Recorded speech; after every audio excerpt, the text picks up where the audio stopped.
1997 season got underway as early as it gets on March 1st at Long Eaton Stadium with the opening race meeting of the season for the BriSCA Formula 2 stock cars. Races went to Scotty Scotland, Rob Johnson and the Finnegans, while the Banger Racing saw Long Eaton's Barton boys take on a strengthened challenge from the Rotherham Steam team. But the Formula 2s were the main attraction, so take in the high-speed final as Peter Hobbs leads on the super smooth shale. Got the bit between his teeth now, he's disappointed. Oh my word, did you see 451? He rammed the car then in no uncertain terms. Ian Walker has crashed out. Leader completes one more out to 747 in second position. Darren Mitchell. Red flags please, red light. Scotty Scotland's not going to win this one. He's coasting down the home straight up against the wires. And I think by the looks of things, Martin Heath's had one or two delays also. He's not going as fast as he really should. Watch Finnegan now, he's beginning to close up. He's sweeping past the Simon Panton car. Graham Bentham 424, he's still circulating, but the leader is, and the one they've all got to chase, not number 8, Pete Hobbs, Norwich driver, first time out this season. And he's doing everything right at the moment because he's in the lead and he's got himself a decent lead at that. Here come the leaders once more. There's a back marker first of all. Mike Booth 115, Hobbs first, second 853, Chesterton 127, still third. Rob Johnson coming through now, he's moving up through, making inroads into those white top leaders and he's up into fourth position. So Johnson, he's won here before, he's won it tonight even, and he's up into fourth place. That's the black and blue car, 824. Here he comes on the home straight, moves up now into third place and sets about closing up on the Chesterton car in second place. Finnegan's now moving through. He's past Panton. Tony Critchley, 854, yellow top driver. Simon Ricketts pulls off on Sniggood. There's not been too many retirements in this race. Saying that Rick Sutcliffe 503, he's a retirement now because he's part of over on the back straight. Mitchell's still going well in the 903 car. Leader comes round, there's a challenge now for the lead, and it's half distance next time, and all of a sudden there's been a change of lead because in one bend 824 Rob Johnson has swept past the two white top drivers just for a moment.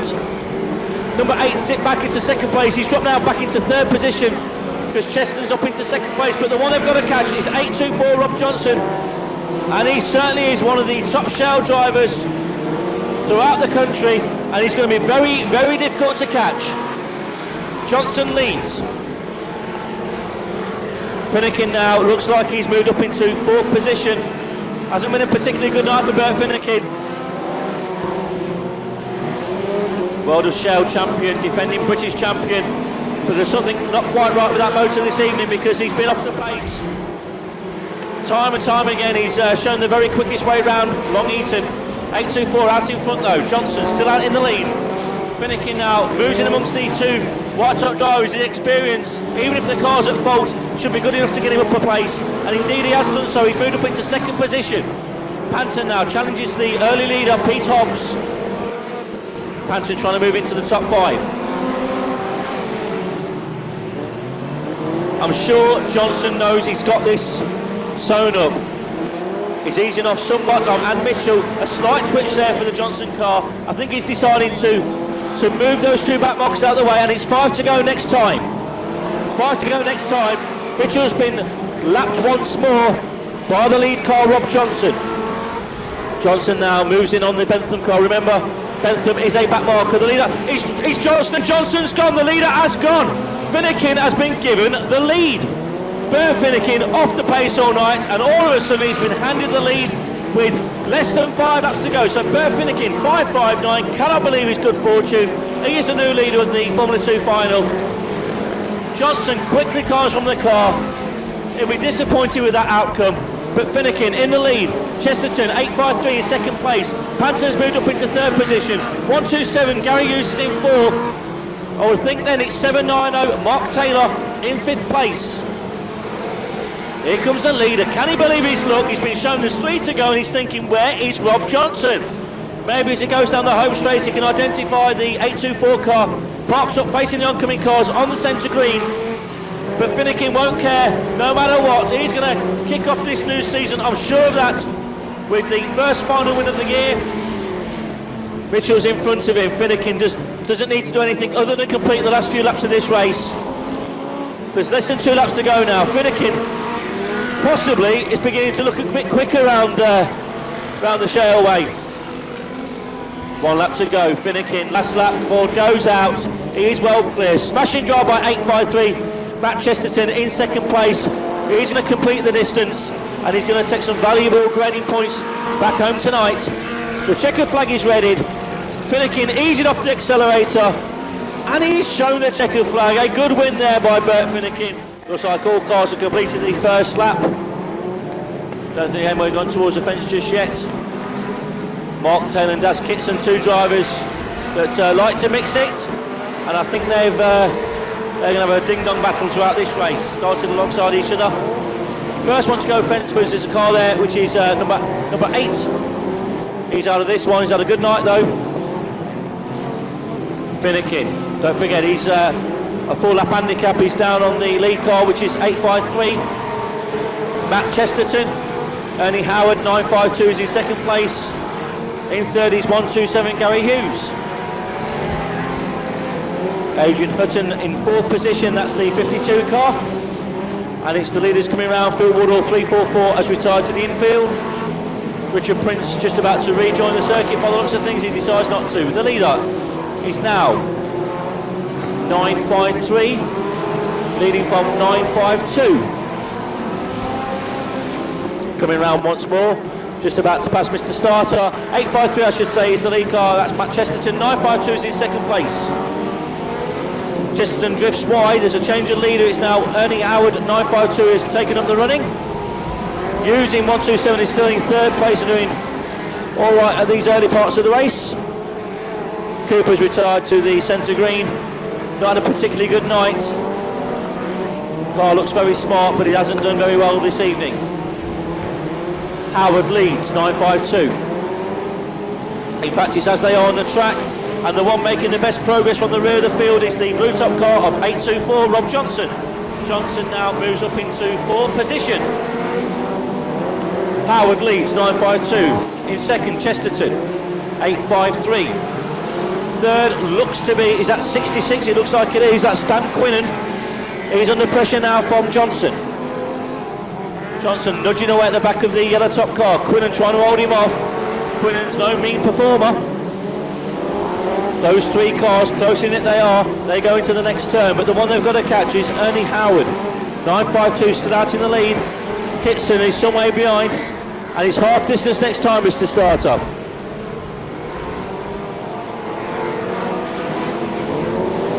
That's all what else is going on. Taylor's towards the back of the field, goes very, very wide on that turn. Goes out, almost clips the fence with his rear tyre. Doesn't do so, and he's back on the racing line, trying to make up some ground. Still Quinnen and Johnson having a battle. Look at these 2 going round. Johnson's moved up a place, but Quinnen's is useful. He's a yellow top, but I think he's got bags of potential. And I think Johnson will know he's got a battle on his hands, because I don't think Quinnen's going to take too kindly to being passed. Oh, Quinnen's pulled off. 5 to go next time. Looking out for the leaders here, they come. Howard, 9.52. 52 now is moved up into second position.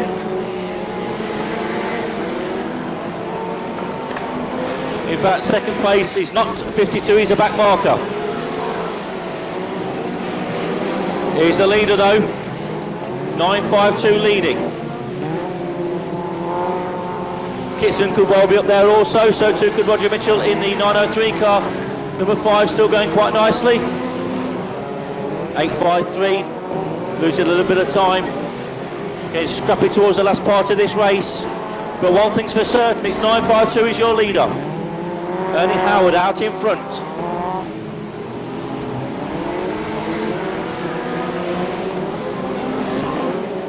Keep them going, 3 laps to go. Looking out for the leader. 9.52 still leading. 8.24, Rob Johnson in second position. Number 5. 8.24 is a change of position. 8.24 is your new leader. So confusion, but 824 is your new leader. He is shown there's 1 lap to go.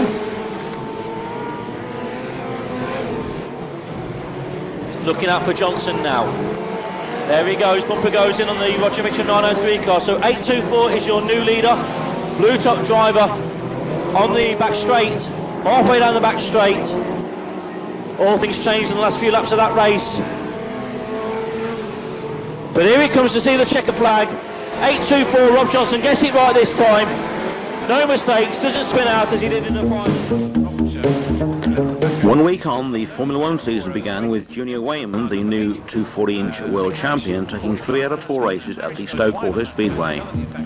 Unfortunately for Frank, the one he didn't win was the final, where a flat back outside rear tyre handed victory to veteran Steve Booth. After opening meetings at Birmingham and Sheffield, Formula 1 returned to Long Eaton, where Frankie Wayman Jr. was once again robbed of victory by mechanical failure in Heat 2.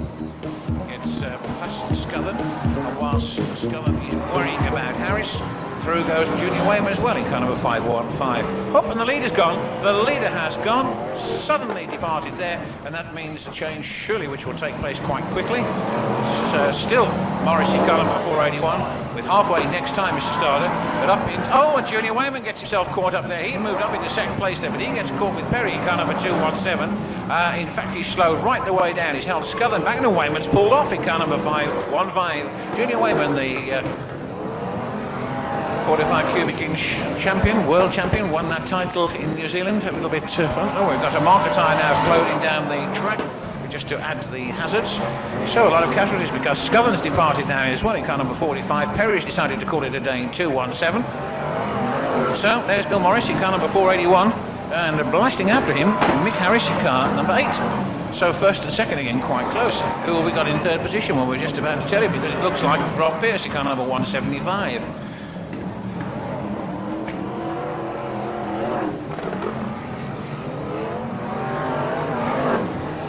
Well, all credit to Harris. He's found a way through with 5 to go, and it's Mick Harris in car number 8 who moves past Bill Morris in 481.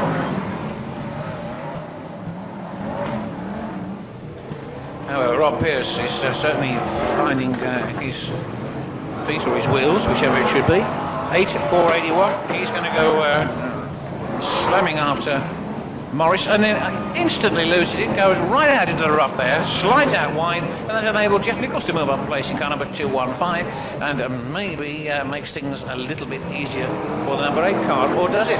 No, it's gone again, it's 481. Well, would you Christmas Eve it? The number 8 car has in fact got a flat rear tyre, which has put play to his chances, so it's Bill Morris who's back in the lead in car number 481. But for how much longer? A little bit of the old bumper jumping there. 481. Jeff Nichols in 215. And then Rob Pearce in car number 175. Nichols, in fact, is a lap down, so didn't worry too much about that by the sound of it. So it's an as-you-were situation, despite the fact that Nichols doesn't move past number 481. So it's 481 still there with 2 laps to go. 481 and 175. There then can Rob Pearce, in the time that's left, get closer to Bill Morris in car number 481.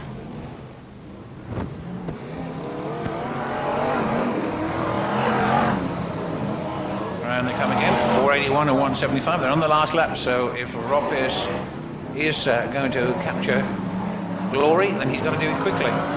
And he's in a position to do it. He's going to wind it up. Whoop! In it goes, and it looks as if Morris has been pushed out wide, right on the last bend. It's going to be a win for Rob Pearce, number 175, followed by Bill Morris in car number 481. We'll wait a little while longer for the third place man to come through.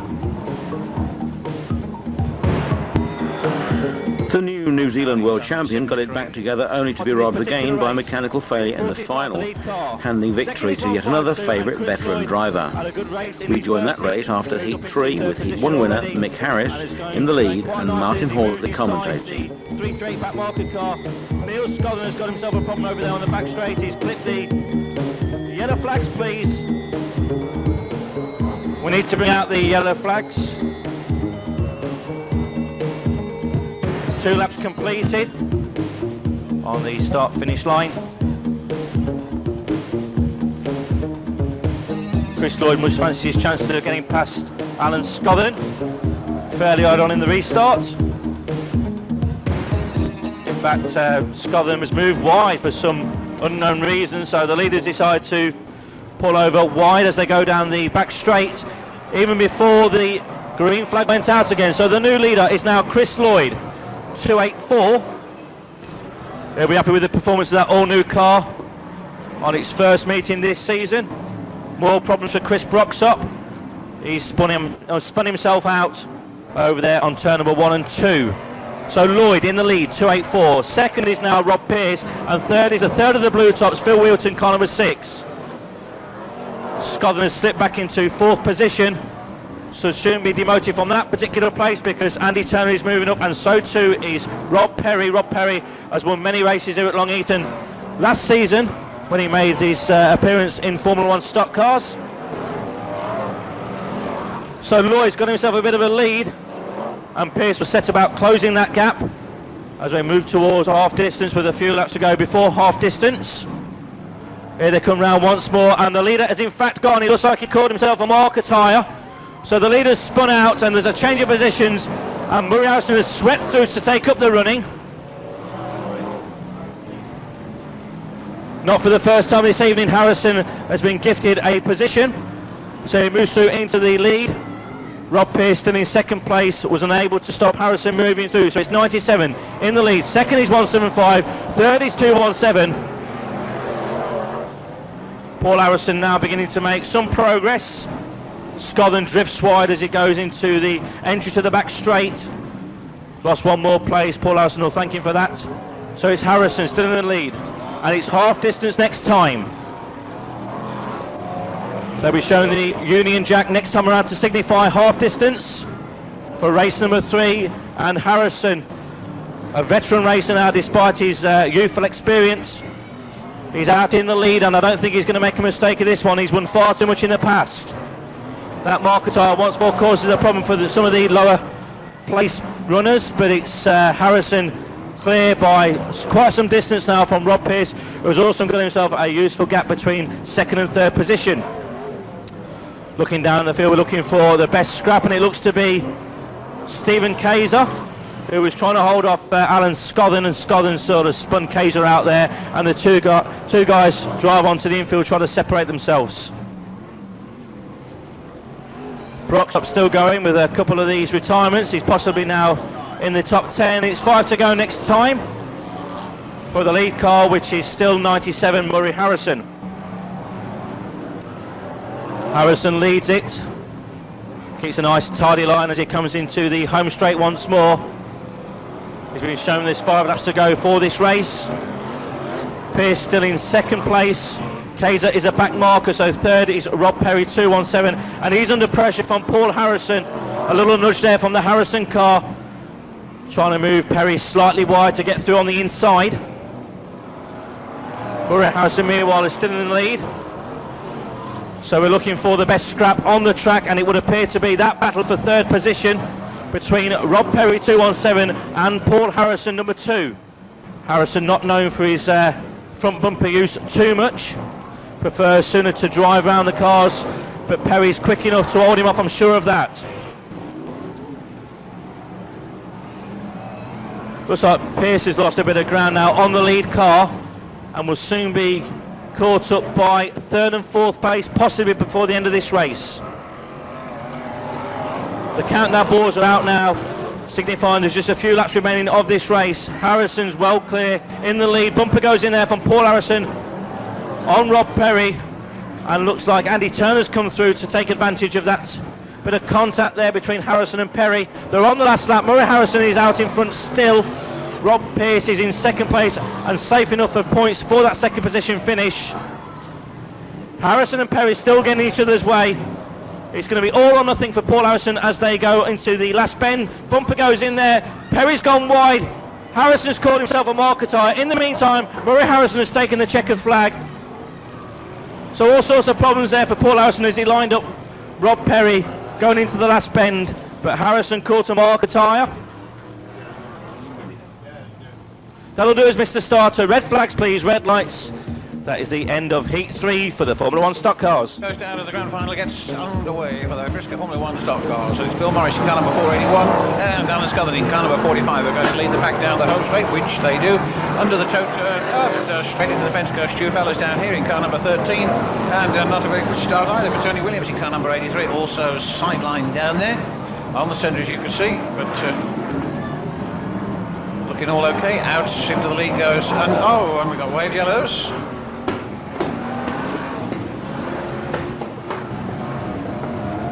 Get into contention with Scullin. Scullin, in fact, avoids the attention of Bill Morris on occasion in car number 481.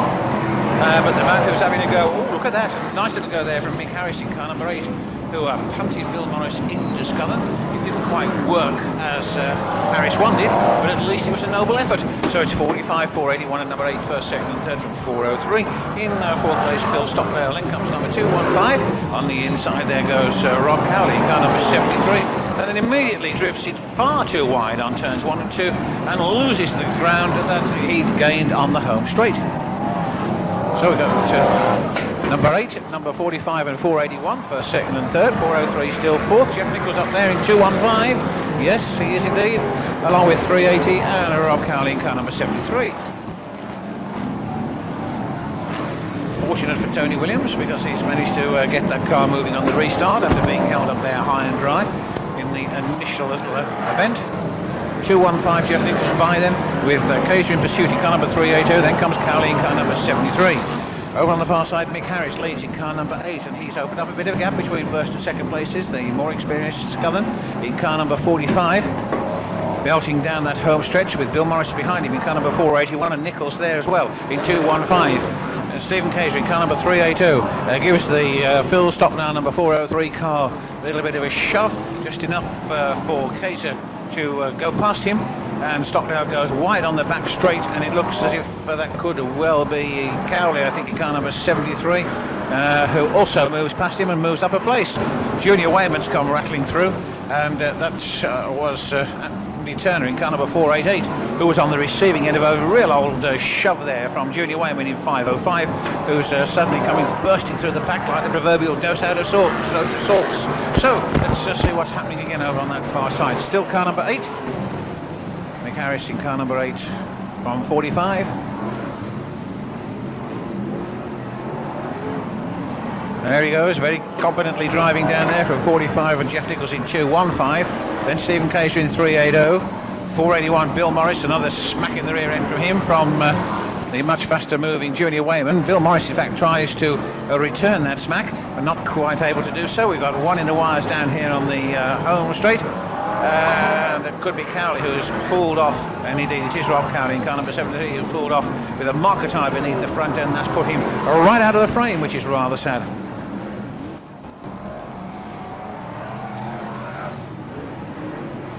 So, halfway next time, Mr. Starter, halfway next time. Stockdale gets moving in car number 403 after a short stay in the fence down on the home straight. He's certainly not going to go very far with a flat rear tyre. Through goes Broxop in car number 338. There's the leader again, still Harris in car number 8. Nichols up in that second place in 215. Junior Wayman third in car number 515. Scullin fourth in car number 45. That's how they are. Murray Harrison hoping that he can get a bit closer to the front before the checker flag goes out. We're into the second half. Mick Harris in car number 8 then still leads. Nichols is still second in 215. But Junior Wayman setting himself up and in a very good position surely at this stage to take this one. He's certainly got the time, but Harris is still going nicely. Spark, straight in over on that far side. 1, 2, 3, quite hard. That looked like Rob Perry, in fact, in 217 who went over there. We're just keeping an eye on that situation there. The other one was Andy Turner in car number 488. Cars moving over there, so the situation not too bad now. Then what's going to happen? Well, let's have a look. There is Junior Wayman. And a beautiful piece of driving by Wayman, who bangs his way into the 215 car. Whoops, and Scullin goes hurtling into the wires down there in car number 45. Kaiser as well by the look of it. Car number 515 then. And it's 5 next time, Ian. 5 next time. So all of a sudden there was things happening right opposite race control on the back straight, then more so down here under the tote board, and certainly the lower places changed quite rapidly, and they changed even more up front once Wayman got himself in there. 5.15. Junior Wayman from 2.15. Jeff Nichols. 97, Murray Harrison now third. All credit to Mick Harris, he's still there in fourth place in car number 8. Oh, and Jeff Nichols is having a go! Oh, beautiful, just look at that! Well, well, well. Quite amazing, unbelievable. Wayman's got a flat, of course, that's what it's all about, but all credit to Jeff Nichols, he wasn't going to be overawed by the occasion, flat or not. And is Jeff Nichols going to be able to carry on and maintain that number 1 slot? Well, one would rather think that he might well do so. Junior Wayman continuing to go around in car number 5.15, holding on to that second place. Those two well ahead of Murray Harrison in car number 97, Mick Harris in car number 8, and Harris in fact having a go. He's having a go at the man in front of him. Oop, and that's a little bit more bumper crunching going on there from Paul Harris in car number 2. So it's 2.15 and 5.15. Whoa, and it's all happening over there. 1, 2, 3 of them again in a big pile up. Murray Harrison's away 97. And then Harris having a go at Broxop. And then Paul Harrison having a go at Morris. Shoves Morris out of the way.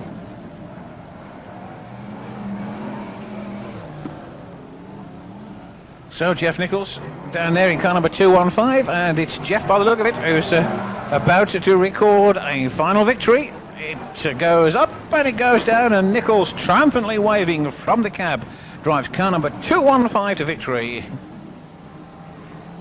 Junior Wayman second in car number 5.15.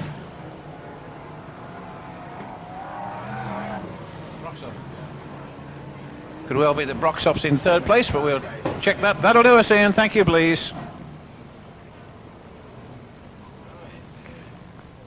4.81, Bill Morris. So what? Jeff Nichols, car number 2.15. Tony Critchley and Mo Brown's out there. 5.46. Blue Tops competitors now. 9.03. Roger Mitchell. 8.24. Rob Johnson. 1.59. James. CA recording of March showcased yet more high-speed stock car racing on the Long Eaton Shale, where Bert Finnegan won heat and Grand National, Matt Chesterton won heat 2, ex-Formula 1 driver Jeff Coleman won the consolation, with the final going to 34, Scotty Scotland. At the end of the first month of stock car racing, Junior Wayman was the Formula 1 top point scorer, with twice as many points as second place man Gaz Bart. While in the Formula 2 grading list, Bert Finnegan was mounting a serious points championship challenge, and going into April was more or less equal with Rob Speak. Other notable features of the grading list were top scores by Formula 1 drivers Mick Harris and Bill Morris, who, along with opening final winner Steve Booth, were en route for red tops at the May regrading. 2.42 just gets the decision. My word, there's a bit of contact there. Clearly there's a problem. 7.56 or 9.4 Priest. And 1.49. And then the first of the red tops, a problem there on the home straight. 2.35. Scotland still out in front. Second Johnson, third Panton. Waiting for fourth place. There he is, Jeff Coleman, 2.39. Finnegan is moved over by Mark Taylor, 7.9. Scotland will say thank you very much. One challenge came in, but it wasn't enough. Car comes. Rob Panton with a challenge on the last pen. Scotland has won the race. Mitchell, though, the Mitchell car starts to smoke down on the back straight. The yellows once more, please. We've got a tangle there. But Howe has been squeezed wide. The checkered flag goes down. Finnegan's won it. Johnson comes through into second position. 3.35 is third. 7.90. Cracking on around here at a good old pace. The month of April provided some great Formula 1 racing. Long Eaton's World Qualifying Round, for example, opening with heat wins by Mick Harris and Bill Morris, a consolation win by number 13 Stuart Fellows, and before a 5.15 Grand National victory, a most enjoyable final win for John Lund. That race comes up next. Across the line, the checkered flag goes up, it goes down, and Harris takes it in car number 8. Then comes Rob Berry in 2.17, Jack Clark in 2.03, then a bit of a gap again, then comes Javison in car number 4.64, and 3.91, Andy Smith halfway next time, Mr. Starner, with a car broadside in defence on that third time beginning to run out, and indeed it's run out, because there's the checkered flag, and Bill Morris takes it in car number 4.81. 53, John Lund, 5.15, Judy Wayman number 2, Harrison, and the rest are away, all the way. flag has gone down, and as you can see, lots of cars out there. This is the final in this World Championship qualifying round. No reserves, of course, allowed, and they're still motoring around there, getting to grips with it, sorting each other out. Car number 8 then in the lead in the early stages from number 45 to 481, 3 White Thompson in the pace. Harris in car number 8. Mick Harris in car number 8 going round there nicely from outside, and in car number 45 and 481, Bill Morris in then third position. Then Gary Lenton in car number 284, trouble over there for Fellows in car number 13, who loses it and then gets clipped by a passing car to make the job worse. There's a couple clambering over each other on the exit to turn 2. They're off the racing line though, so not causing any difficulties to the rest of the field, which is still motoring strongly. Past goes Neil Scullin in car number 152, and there's 1, 2, 3 of them in the fence. Oh my goodness, and straight in there. Bill Morris in car number 481 already parked up, and straight into the back of him goes another car. We've got waved yellows, waved yellows. And we're racing again. The greens are shown under the lights, and we're under full throttle. Car number 8, 45 and 264, first, second and third. Lenton diving through to that turn, hoping to get underneath Alan Scullin in car number 45, and in fact 3 cars tangled on that bend. And right in the middle is one of the back markers, and then now 4 abreast down that back straight, and all sorts of strange things happening. And more so, just in front of race control, just look at this little pack of cars. Lenton's gone into the lead by the way, car number 264. He in fact is leading the pack. Still in that second place is Scullin in car number 45. And certainly now they're beginning to get stretched out along here. It's 8 and 264, sorry, 8 and 264, first and second.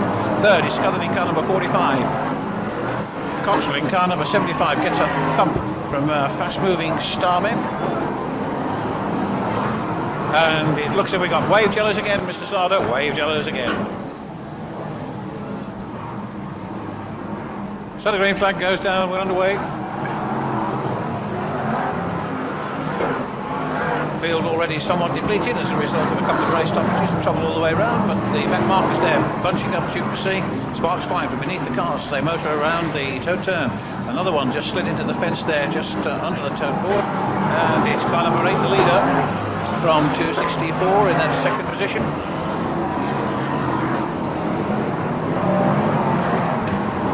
He's not up there. So around come the leaders again. Number 8, 264. Oh, and John Lund looks as if he was having a go then at the rear end of the Gareth Butt car, and indeed, oh, and Butt's gone. Out goes Butt over on the far side in car number 41, along with the number 8 cars. So who's going to be in the lead as they come round again? We just need to check that, and it could well be. And indeed it is John Lund in car number 53 from 33, Peter Faulding in second place, and Jamie Davis in third in 464. Then number 2, Paul Harrison. So it was all changed last time round as things really did happen as they exited from turn 2. So John Lund then in car number 53, and it's halfway next time, Ian, please. So the halfway stage, John Lund in car number 53 finds himself in the number 1 slot with Peter Faulding just behind him in car number 33, and then Jamie Davis in 464. First, second and third, a little way behind in 4th place. Paul Harrison in car number 2. Round the back marker goes the world champion John Lund in number 53. Puts that 481 car of Bill Morris between him and the man challenging him in that second position. Peter Faulding in 33, unable to get past Morris at that stage, and through again comes Lund in car number 53, holding on to it nicely as he moves up against 1 or 2 more back markers. Not slowing him down at all. Bill Morris goes wide in car number 481, and that's enabled Peter Faulding to get through in car number 33, and he now goes chasing down the back straight after John Lund, the leader, in car number 53. Lund being held back by Bott in car number 41, gives him a little nudge there, but doesn't move him aside. Maybe he will next time, and once again, are they going to get close enough to the bumpers to go in? They do, as Bott once more shuts the door on Lund and doesn't enable him to get through, and this could be the opportunity for Peter Faulding to slowly but surely make up a little bit of ground in that second position in car number 33. Out of turn 4 and down the home straight, it's still John Lund in car number 53 from Peter Faulding in car number 33. Then a gap until he comes to Jamie Davis in 464, and then another gap until he comes to the 4th place man number 2. That's the situation around there. Matt Bennett going nicely, and he's certainly got to be amongst the places in car number 413. Junior Wayman making up ground in 515, which he lost earlier on, and Bott in that back marker position. It's 5 next time, Mr. Starter. So with 5 laps to go, it's still John Lund in car number 53. He's certainly not giving anything away. Faulding those still not too far behind, one about 2, maybe 3 car lengths behind, perhaps hoping that Faulding might make a mistake, or is Peter playing his waiting game, and going to leave it for a last lap or two lunge, because he knows, as well as everyone else, that if you make an attack on John Lund, you've got to do the job properly, otherwise the compliment is returned not twice but off threefold. So it's John Lund in car number 53, still being bumped by back marker in the shape of Gareth Cotton, car number 41. Still in that second place is Peter Faulding in car number 33, and then you've got a big gap now until you come to Jamie Davison. Still in that third place in car number 464. The 3-lap board goes out. Lund and Peter Faulding, first and second. Is Lund going to manage this one? Well, he's certainly in a very good position at this stage in the proceedings to do so. Down the back straight he goes again. Around the pit bend turn, no problems for John Lund in car number 53. Faulding still in that second place, and the gap not narrowed at all between first and second positions. 2-lap board goes out, and it's still Lund and Faulding in first and second places there, about a quarter of a lap in front of the man in third place, Jamie Davison in car number 464. Then comes Paul Harrison in car number 2. And is Bill Morris still up there in 481? Well, we'll just check that. It's doubtful if he is, but certainly Matt Bennett is in car number 413. And it looks as if he's certainly going to get himself a place. So it looks as if Mr. Starter is getting that checkered flag ready, and this could well be a final victory for John Lund, the world champion in car number 53, which indeed it is. Across the line he goes, followed by Peter Faulding in second place in car number 33, still waiting for the man in third position to come through. There he is, Jamie Davison in 464, and Paul Harrison in car number 2. Bit of a gap, could be Matthew Bennett in car number 413, followed by Junior Wayman in 515. Keep it going, please. Over the previous closed season, the growth of Speedway had seen Skegness resurface with shale. SCA's first visit to BriSCA's new shaleway was on May 24th for the 1997 UK Speed Weekend, and we joined the spectacular qualifying Heat 2 with Chris Jones on the microphone. All sorts of problems down there on the turn. 45-16, H525, and it looks like 83, the other car involved in there, together with number 7. The rest of them come through, and it's number 44, Ken Hopes, in lead position. 375, Dave Gaunt. 374, Dave Gaunt, being overtaken by 38, Jason Holden.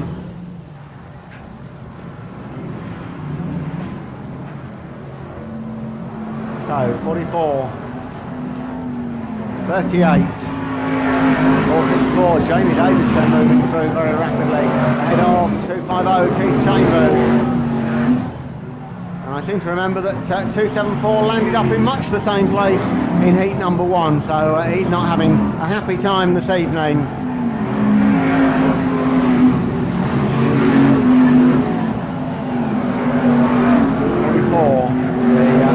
The race leader, Ken Hopes, comes through once again with 38, 464, 250, 175, 283 and 391, the race order.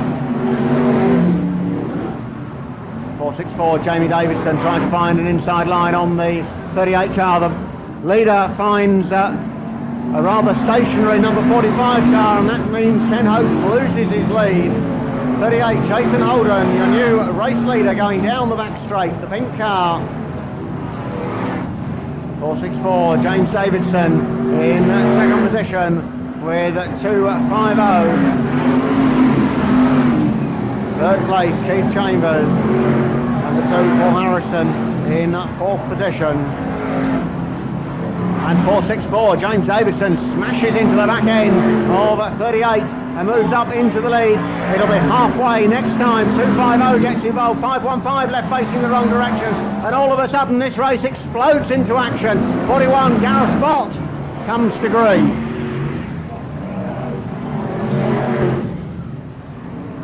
The halfway signal goes out. 464, Jamie Davidson, the race leader.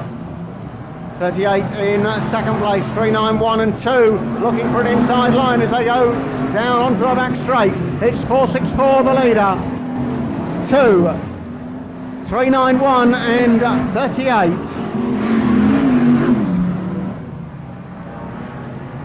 And 464, Jamie Davidson really has smashed his way through to the front in this second heat for the Formula 1 stock cars. He comes through once again. And it's 5 laps to go. Next time, Helen, 5 to go. 464 the leader, 391 Andy Smith goes second. Number 2, Paul Harrison in third. At 38, Jason Holden holding on to fourth position. 264, Gary Lenton in fifth place.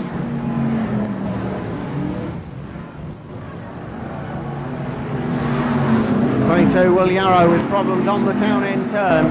The leaders coming round once again, and 464 Jamie Davidson in lead position. 391 Andy Smith looking as if he may have to be content with his second place of the evening. 464, 391 and 2 the race order. 38 Jason Holden in fourth position. The leaders go down the back straight once again. And the 2-lap board being made ready for 464. James Davidson, and a lot of smoke coming from the engine compartment on that car as he went past us last time. 391 Andy Smith in second, number 2 in third position Paul Harrison, and those three go through all together. And it's going to be a last bend dive as they go down the back straight. Number 2, Paul Harrison, goes into second place. He gets smashed into the back end of the 464 car. It's 391 Andy Smith who takes the checkered flag. He went from second to third to first, all in the space of the last half lap. The rest of the cars coming through. Heat 3 featured the first recorded big crash of 97. Watch out for the 264 Gary Lenton car on turn 4. Sweeping bends of the Skegness Showway. I mean, plenty of room around the outside of the 525 car, although that room slightly reduced when one or two of them decide to have a bit of fun. Wave yellows, please, Mr. Starter. Wave yellows. And Gary Lenton rolls it on the turn. Other items of note on Saturday night were visiting Dutchy Bert Schaap in the H525 car. Numerous Tim Warwick incidents and race wins by Wayman, Smith, Barry Heath and Paul Harrison. And last but not least, the inaugural Trackstar Crap Tyre Race. This one was open to any driver with genuine non-race tyres, with Paul Harrison winning the £30 beer voucher for the crappiest tyres going. Watch out for the extra clean tyres of Gaz Bott, who at this point in the season was organising the Ballistics Tarmac Super League.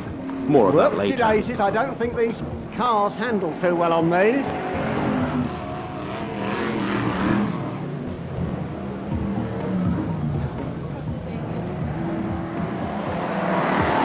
So then, we look for the race leader going onto the far side. Number 40, Steve Smith, in a lead position. And 215 trying to take out a tyre marker, takes himself out instead.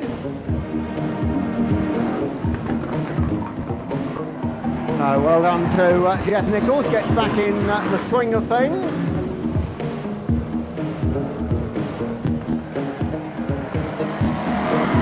Number 40 goes out, and it's 380 Stephen Kaiser in a lead position. And just imagine if we'd got 30 cars racing on these tyres. I think that would have been really something. 380 Stephen Kaiser the leader. The battle between 307 decides to take a bite out of the back end of Gaz Bott. Ballistic.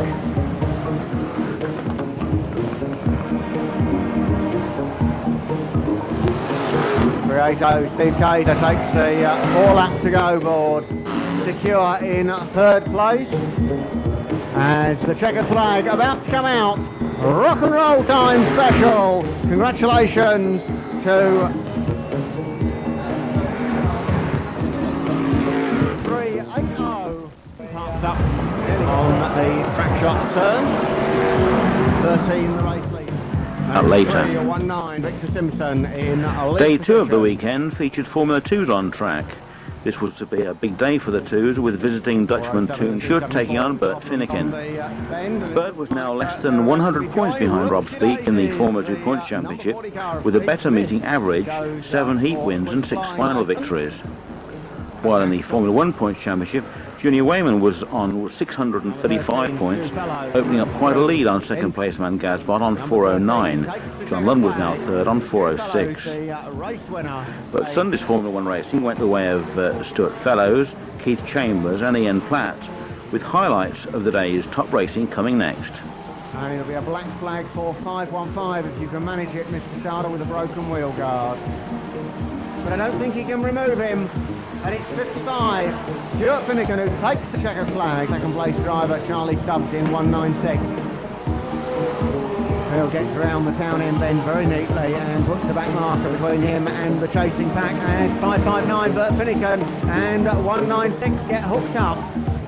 And trouble over there as 159 gets taken out. 871 Mark Simpson manages to, with just over a lap to go. And 871 Mark Simpson said, "Move over, Mark, I'm coming through." 414 in second place. Or is it 559? Not quite certain. I have to tell you that it is the winner of the race, not the highest point scorer over the 2 days. It's the winner of the race who becomes the UK Open champion.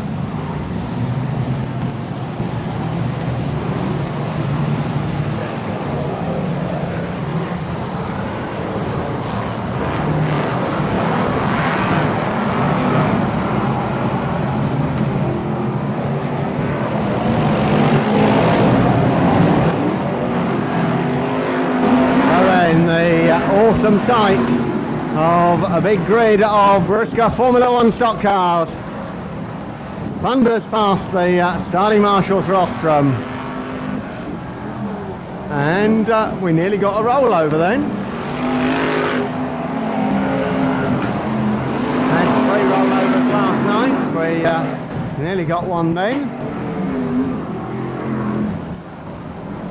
Johnson and Rob Pearce sorting themselves out. Stu Fellows retires from this one. And it's 380. Stephen Gager with 38. Jason Holden in second position.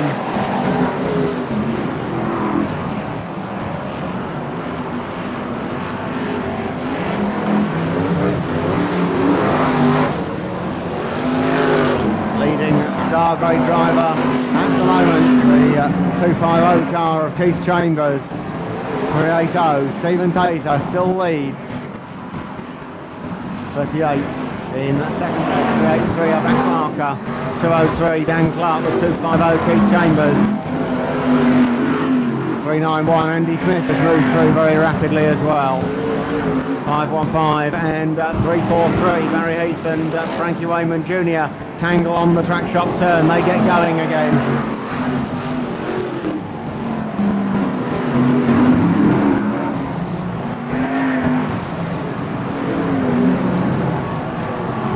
380, the race leader Stephen Taser with 38 in second position. Jason Holden 250 running in third place. 391 get back in there as well. So it's 380, 38, 391. 203 and 250. Stephen Cater holding on to a useful lead at this stage.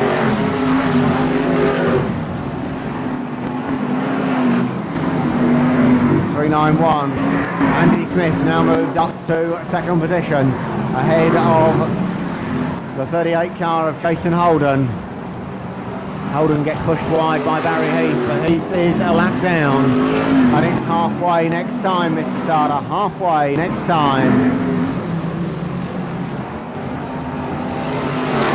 380, Stephen Taser, the race leader, one back marker ahead of him. A back marker between him and second place driver, 391, Andy Smith.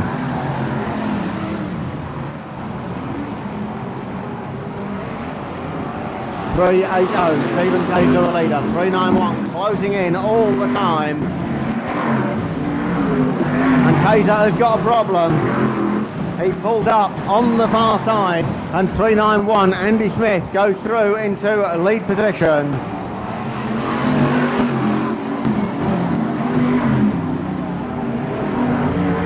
.391, the race leader. 250 Keith Chambers in second position. 203. Dan Clark was in third place. Right, we've lost. The leader goes through once again. 1 lap to go. 391 the leader. 250 in second. 97 in third. 41 and then 464. And it's coming around the final turn. 391 Andy Smith takes the checkered flag.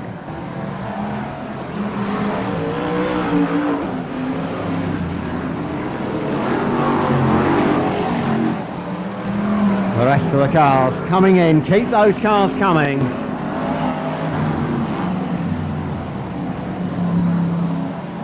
The circuit at the moment, a great big black line down each of the... That is not tarmac, I hasten to add. That is the rubber. Can we get the 391 car off the racing line across the top of the Shaleway?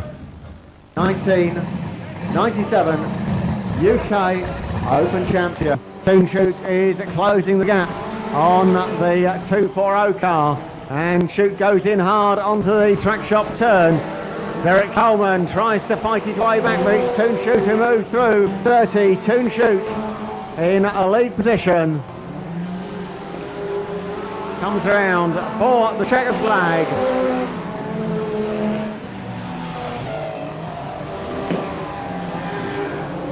The rest of the cars coming through. The last one, a 1300 saloon stock heat 2 next up, then the Formula 2 final, and the first 10 from each heat.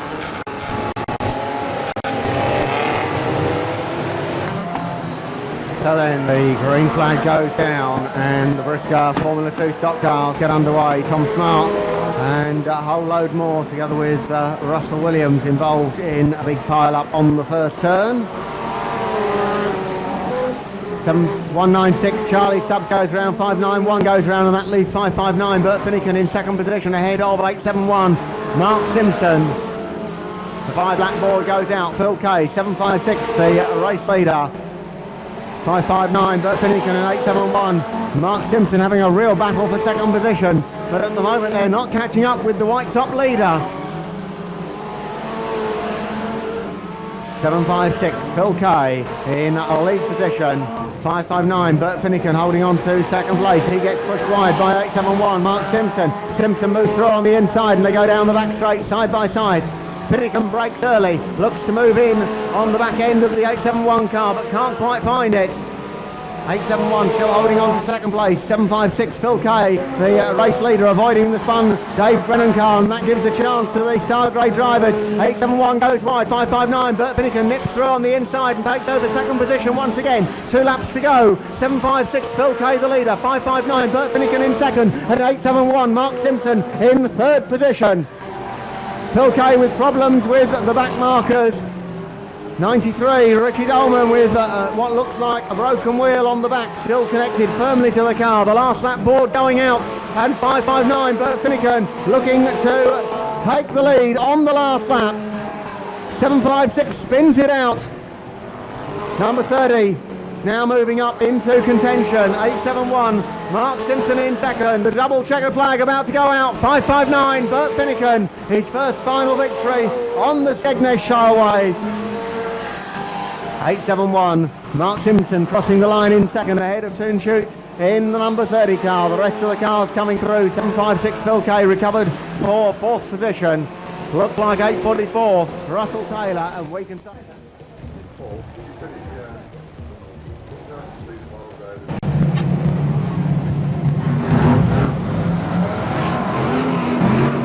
the green flag goes down. We go racing. BriSCA Formula 1 stock cars, and the Star Grey drivers getting in a right mess down there right at the start.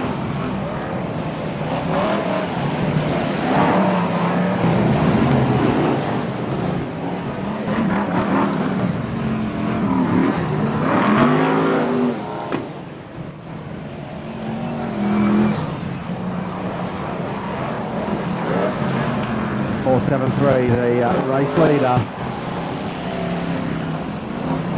And all sorts of troubles over there. 3.78, Wayne Handley finds the tyre marker rolling in front of him.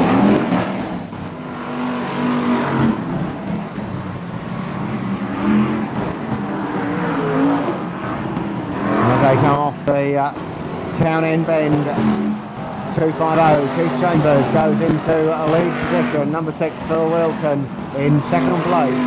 They go through once again, 4.88, Andy Turner in third. Ahead, okay, Masters final, going to go to 2.50, Keith Chambers. The Star Grade drivers dominating this Stocks Line Grand National race as 5.59, Bert Finnegan hits the front.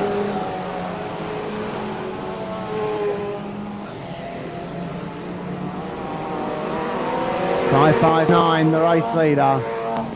H30 in second position. And 2.09, Nigel Wilson goes out in a cloud of steam. Which way do the leaders go? Whoopsie-daisy. One. So can the former Formula 1 world champion and the reigning Formula 2 British champion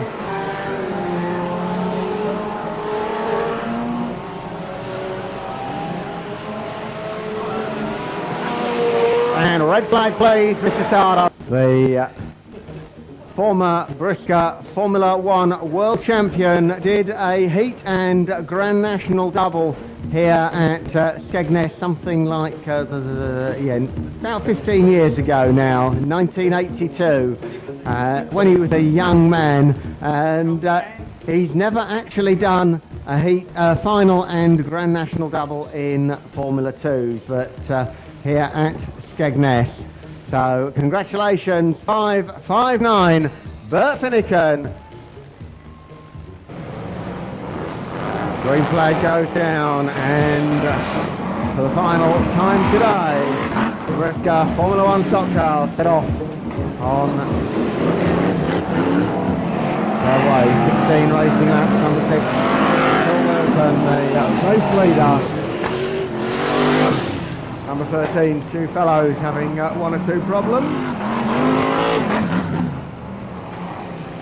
And Murray Harrison, Rob Cowley have another coming together as Gas Box bounces off the safety fence 3 times down the back straight.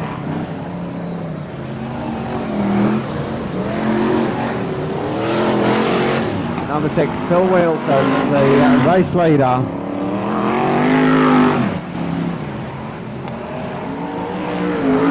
Seven, that marker, 4.88 in second place now as 41 has a problem, and 4.88 Andy Turner now has an even bigger problem.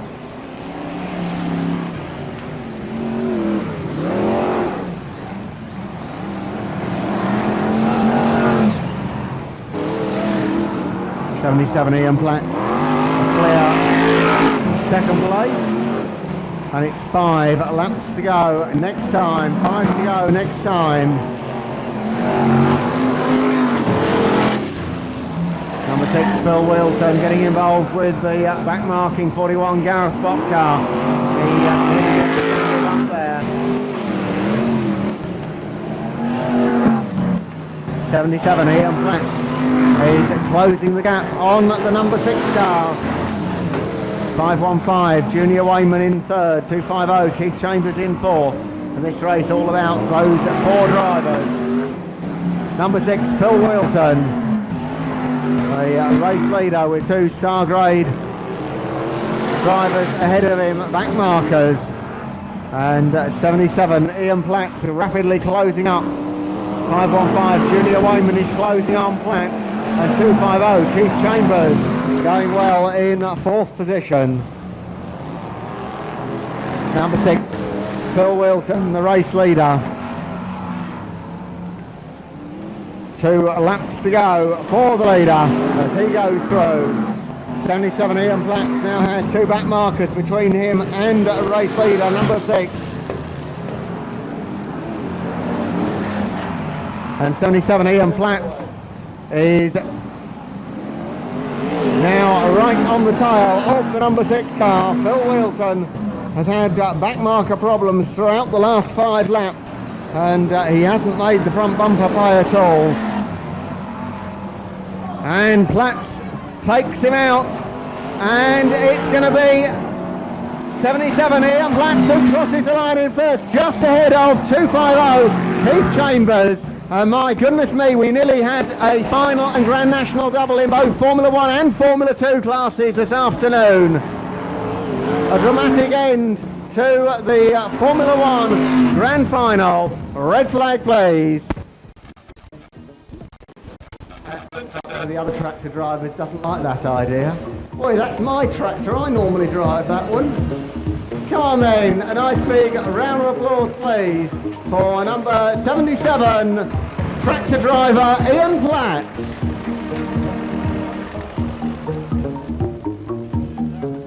Bringing the Maybank Harley to a close was the best instalment yet of Long Eaton's Monday Mayhem Banger series. We hand you over to Martin Horsley for the highlight of the Long Eaton Banger year. Watch out for Tony Beard and the Silver Fiesta. He was back at work 2 days later. Is he still winning? Somebody open the curtains for 666. He's lost. No, hasn't he? Hasn't got a caravan. It's a trailer. Oh my word! The driver. Go on, Tony. Tony's gonna get him. Yes, he is. Go on, Tony. Go on. Go on. Got on, Tony. Never fails. Tony in. I think Tony's that silver one, isn't he, on the infield? That's him, yeah. Right, a bit of a demolition derby as well, I think. Again, cheer for your favourite. Johnny Rebel's going to go in. Oh, my Lord. Who's 1, 2, 3 then? What's his name? If you're a little boy out there and your dad's not next to you, it could be your dad. Your dad could be 1, 2, 3. That's my dad. Oh, that's what we like to see. A good old fencing. Oh my word. Is he alright? Is he still got his dentures in? Steve Gould's lost his dentures. Steve Gould's lost his dentures. Da, da, da, da. We need to be entertained. There goes Tony Beard. He's having a go at me dad. Go on the green car. Turn around and ram into him. Don't let him beat you. That 161's done nothing, has it? Oh, yes, he has. I was just saying about 161 doing nothing. Did anybody miss that? Just make sure the driver's all right. Is he okay? It's Tony, he'll be all right. Right, there's my dad still going. 1, 2, 3. Is that it? He's still going, I told you. Go back green again. Go back green. Let Tony win. Get him, Tony. Get him. Go on, son. Go on. Give Tony a cheer. He's got 2 broken legs, no shoes on, but he's still going. Now 161's having another go. He's picking on the green car. Go on, 161. Has he got him? Has he got him, Johnny Rebel? Yeah. Poor that was, wasn't it? Number 48, Tony Beard. I told you he was good, didn't I? There. Go on, Tony, go on, you can do it. Oh, he missed. Oh, what a shame. Let's see if somebody takes somebody else out big time. No. Tony's trying his best, isn't he? Give Tony a cheer. Go on, Tony, do it once more, son. Go on, son, you can do it, you can do it. Oh, my Lord. Oh, Jesus. Is everybody all right down there? Are they all right? Give us the A1, please. Oh. Yes, give them all a cheer, ladies and gentlemen, boys and girls. They are real men. Fingers Collier, give us a wave. Give us a wave, Fingers. Tony, come on, climb out. You'll be all right, son. 1, 2, 3. I think it was Jamie Mason is your winner of that race. Here he comes, the green car. Go on, Tony, stand up. Let us cheer you on, Tony. Give him a cheer, folks. Any great? Yes, there he is. 2 broken legs, his arms dropped off, but he's still waving to the crowd. Julian Wayman now. 1 week after the UK Speed Weekend, a depleted entry of Formula 1 stock cars raced at Stoke, scene of the year's most exciting last lap. We join the final as Steve Smith is set to follow up his heat win. Prepare yourselves for the last lap.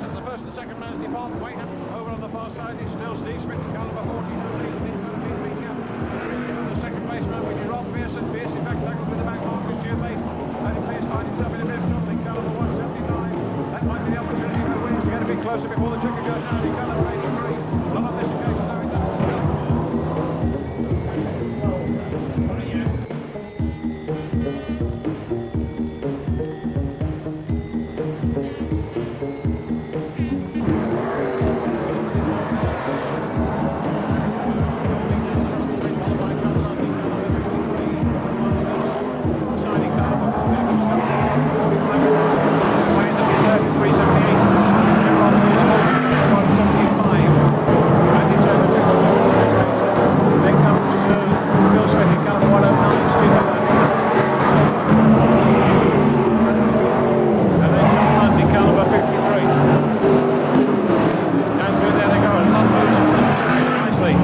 Picks up yet another place as he swept round 1 and 2 down that back straight. Still in the mess, sorting out, going on.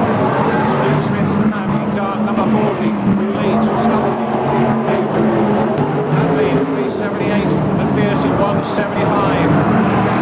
Waved yellows, Mr. Starter, waved yellows.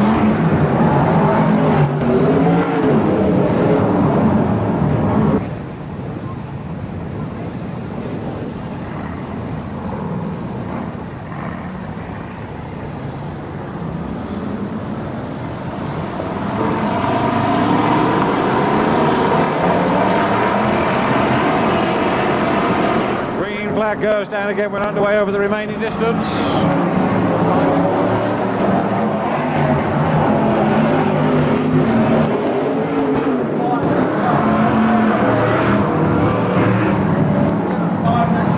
Five next time, Mr. Starter. Steve Smith still out there in car number 40. Johnson in car number 45, and there's up in John Lundy, car number 53. Lundy in that third position. He's got to go somebody. He's got to go past Scotland now in car number 45, which he does. Moves down that back straight into 3 and 4 and goes chasing after Steve Smith in car number 40. All that book goes out, so there's still time for Lundy in car number 53. To short the distance and past Smith in car number 40. Smith goes carefully around 1 and 2. Moves down the back straight. Rob Pierce in car number 175. He's shoved out wide, and that gives an opportunity for Junior Wayman to move up into third place in car number 515. Scotland drops down into 6th place in car number 45. Then tangles with Pierce in car number 175, and both of them come to green. And through goes Murray Harrison in 97, and Wayne Hanby in 378. Meanwhile, up front, John Land getting closer and closer to Steve Smith in car number 14. Smith is the leader. Again into 3 and 4. Smith the leader in car number 40. John Land in car number 53. Land ready to make his move. In that third place, somewhere behind his Junior Wayman in car number 515. And then goes Murray Harrison in car number 97. First, second, third, fourth. In that order. They move around here at the closest end of this one at a very fast rate indeed. Lund doing his best in car number 40 to catch up Smith. Smith must know that by now. He hangs the tail end right out. And is it all going to defend on the last lap? It looks as if it might. Smith hangs on. John London is going to try and push him wide on this turn, which he does. Shoves him out wide. They both get caught up there. They both get caught up there. My goodness me, who's going to take this one? But both those cars go out onto the centre green. And it's Murray Harrison in car number 97 being pursued down the back straight at the very last turn by Junior Wayman in 515. So to Junior Wayman in 515. And it looks as if it could be a win for Handy in car number 378. They come through. Is it indeed? But down he goes. It looks like it. Junior Wayman goes. So did Murray Harrison. All of the departing there. And the man who was in 5th place just a lap or so back goes down to 378. Wayne Hanley. What a tremendous finish. That'll do us. Reds, Mr. Starter.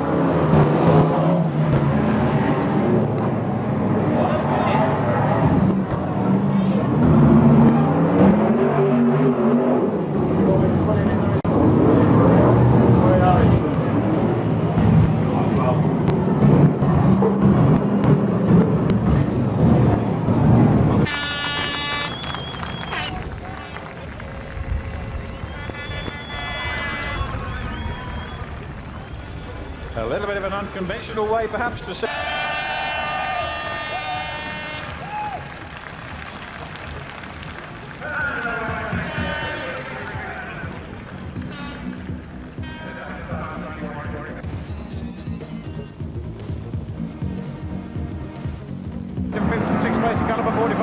then tangles with Pierce, number 175 in both of them come to grief, and through goes to back, gives an opportunity with Junior Wayman to move up into third place in car number 515.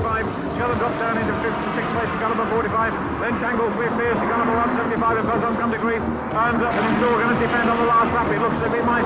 Smith hangs on. John London's going to try and push him wide on this turn, which he does. Shoves him out wide. They both get caught up there. And my goodness me, who's going to take this one? As both those cars go out onto the centre green. And it's very Harrison car number 97 in pursuit down the back straight. The very last turn by Junior Wayman in 515. Elson goes in, so does Junior Wayman in 515. And it looks as if it could be a win. The handling car number 3 step as they come through. Is it indeed? And on the last lap, it looks as if he might. The Smith hangs on. John London's going to try and push him one. And my goodness me, who's going to take this one? As both those cars go out onto the centre green. And it's very Harrison car number 97 in pursuit down the back straight. The very last turn by Junior Wayman in 515. Elson goes in, so does Junior Wayman in 515. And it looks as if it could be a win for handling car number 3 step as they come through. Is it indeed? And down he goes. It looks like it. Junior Wayman goes. So did Murray Harrison.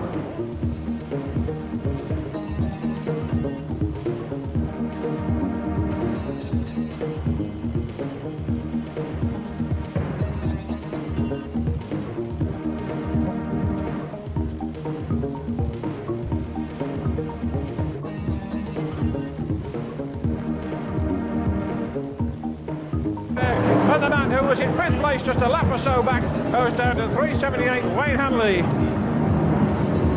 What a tremendous finish.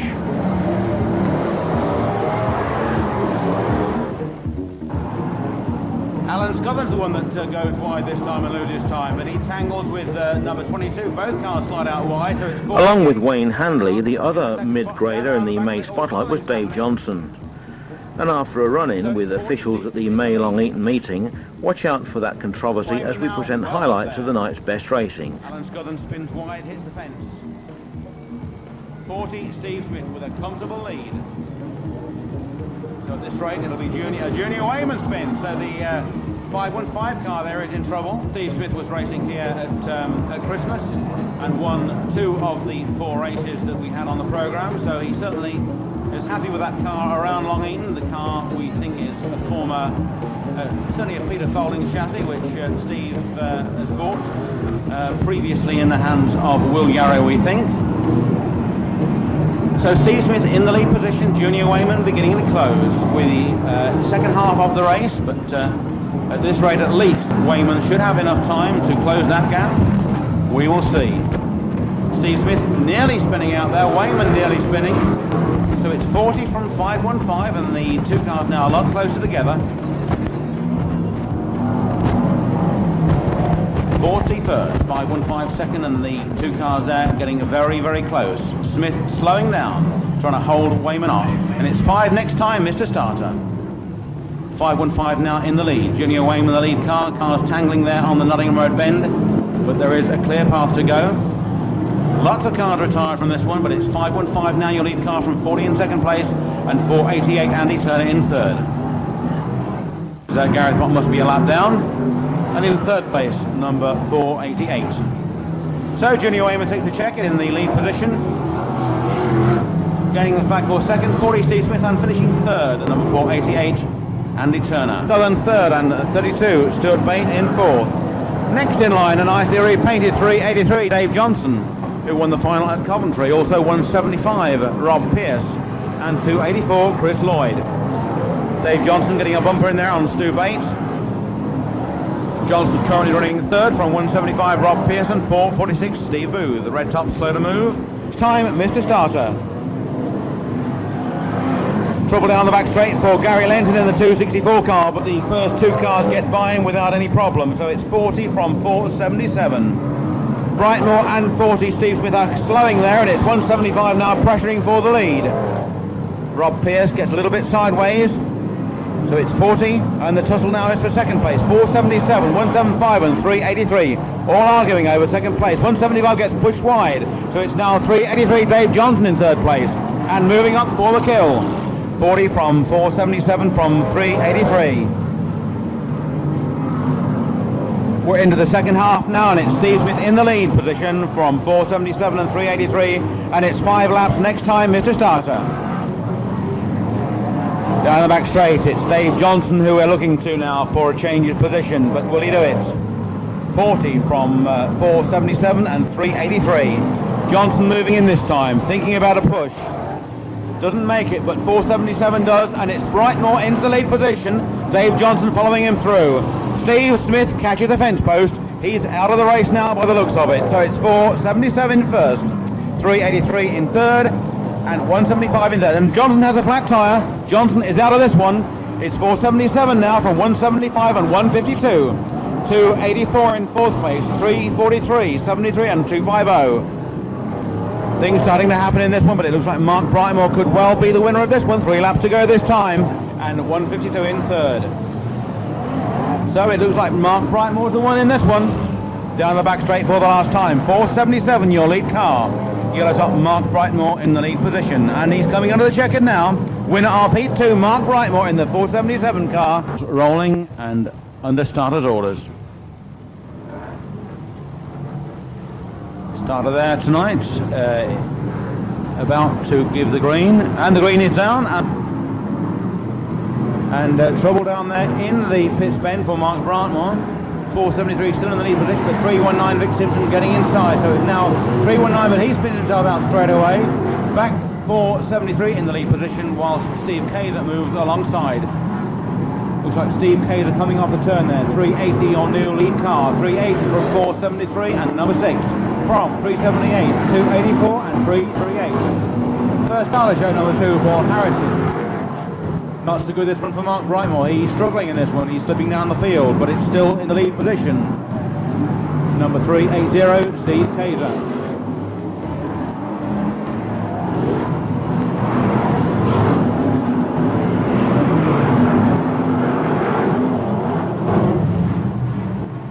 And Johnson both posing on the lead car. We've got a rollover. We have a rollover. Yellow flags, please. The steward says go red, call a stop to the race. So we will take the results as they stand on that last lap. That must be Doug Brasher there on his roof in the pits turn right next to the pits gate.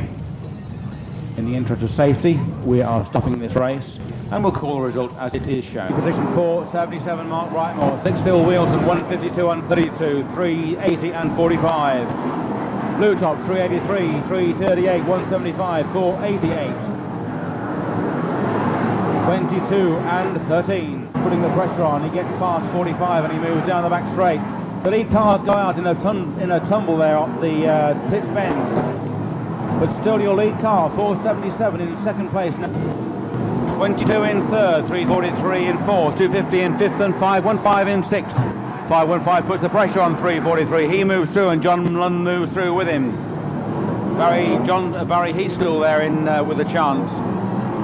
He slips wide, John Lund comes through, so it's 477, it's 175 second, 22 third, 515 fourth, 53 in fifth place, 343 in sixth and 250 in seventh. 477, your lead car, 175 in second, but 175 putting the pressure on and taking the lead now. 175 from 477. Cars all over the track in trouble. Keith Chambers spins out. And the yellow flag has gone out. We've got a problem somewhere on the track. The yellow flag is out. The race is suspended. For Dave Johnson over there on turn 4.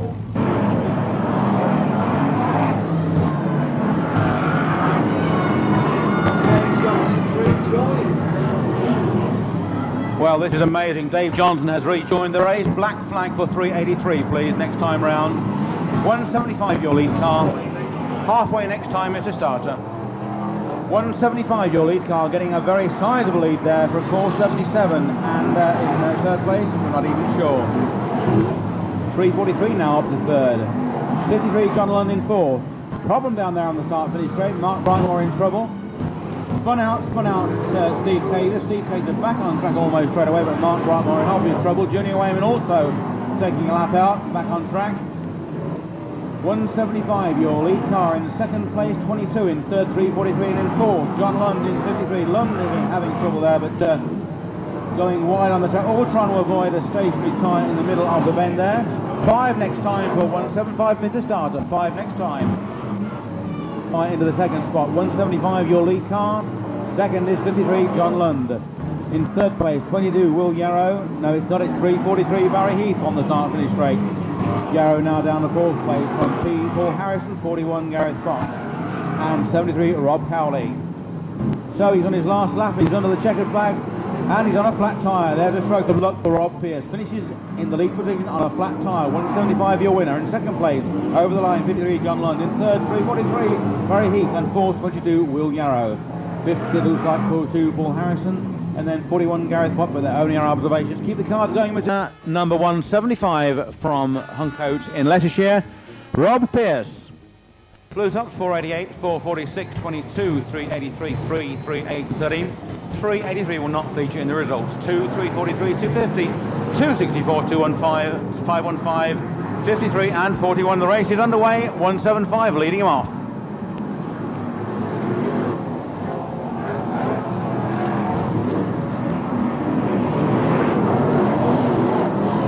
Well, Keith Chambers spun off there on the pits bend on the opening lap, so he's going to have a lot of ground to make up. So Steve Kaiser goes by in the lead position, and in second place coming by us now is 477, 22, 2, 515, 488 and 215. Next is 53, 3, 43, 41 and 13. And we've got problems over there on the pits bend, cars climbing over each other. Jeff Nichols, number 2, Paul Harrison, 488 amongst those involved. But still, your lead car going down the back straight, 380, Steve Kaiser. And currently he's running in second place in this one. Just remember, folks, that the 383 car is not up there in a position, but he is not being featured in this result at all for not attending a request to see the steward. In second place, 515, Junior Wayman. No, he's gone. In second place now, 53, John Lund. In third, 515, Junior Wayman.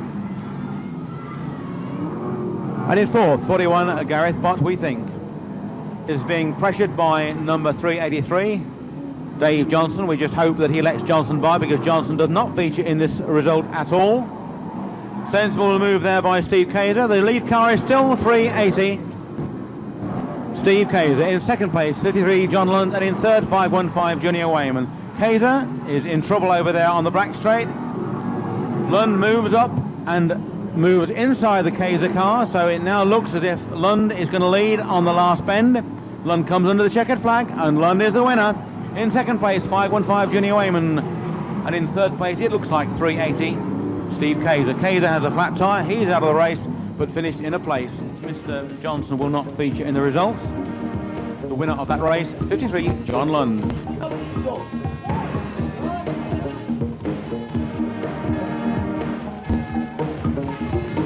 Paul Harrison in car number 2, Keith Chambers in 250, and Jamie Davis in 464.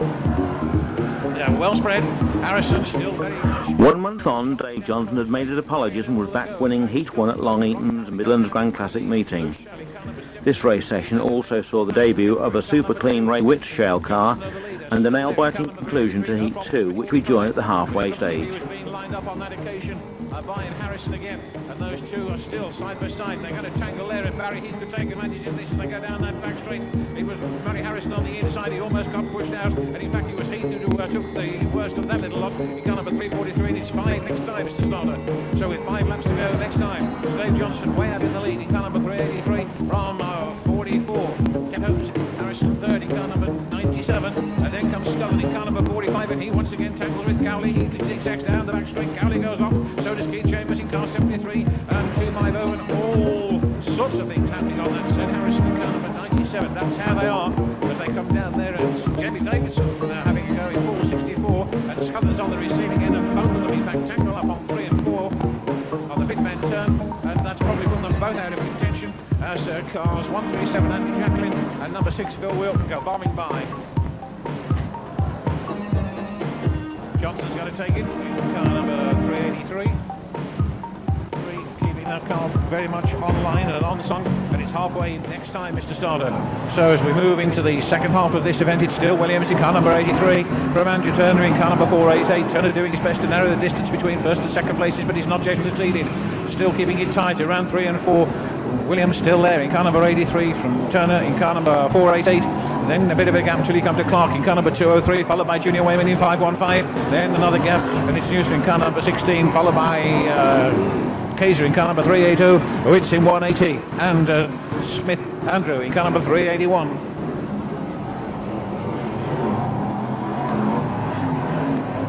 Well, this is a good drive from Turner as well in car number 488, keeping the pace going very, very nicely. 83 and 488. Junior Wayman moved up into the third position in car number 515. But it's 5 next time, Mr. Startup, so with 5 laps to go. Turner now getting a little bit close. In fact, he certainly struck home there, and he's going to have another go. Tries to push Williams wide in car number 83. Doesn't quite happen for him. Then Turner himself has a problem with the back marker and a couple of marker tyres, and that's given the opportunity for Junior Wayman to move right up in car number 515, and he's going to try and power his way around that turn on the inside.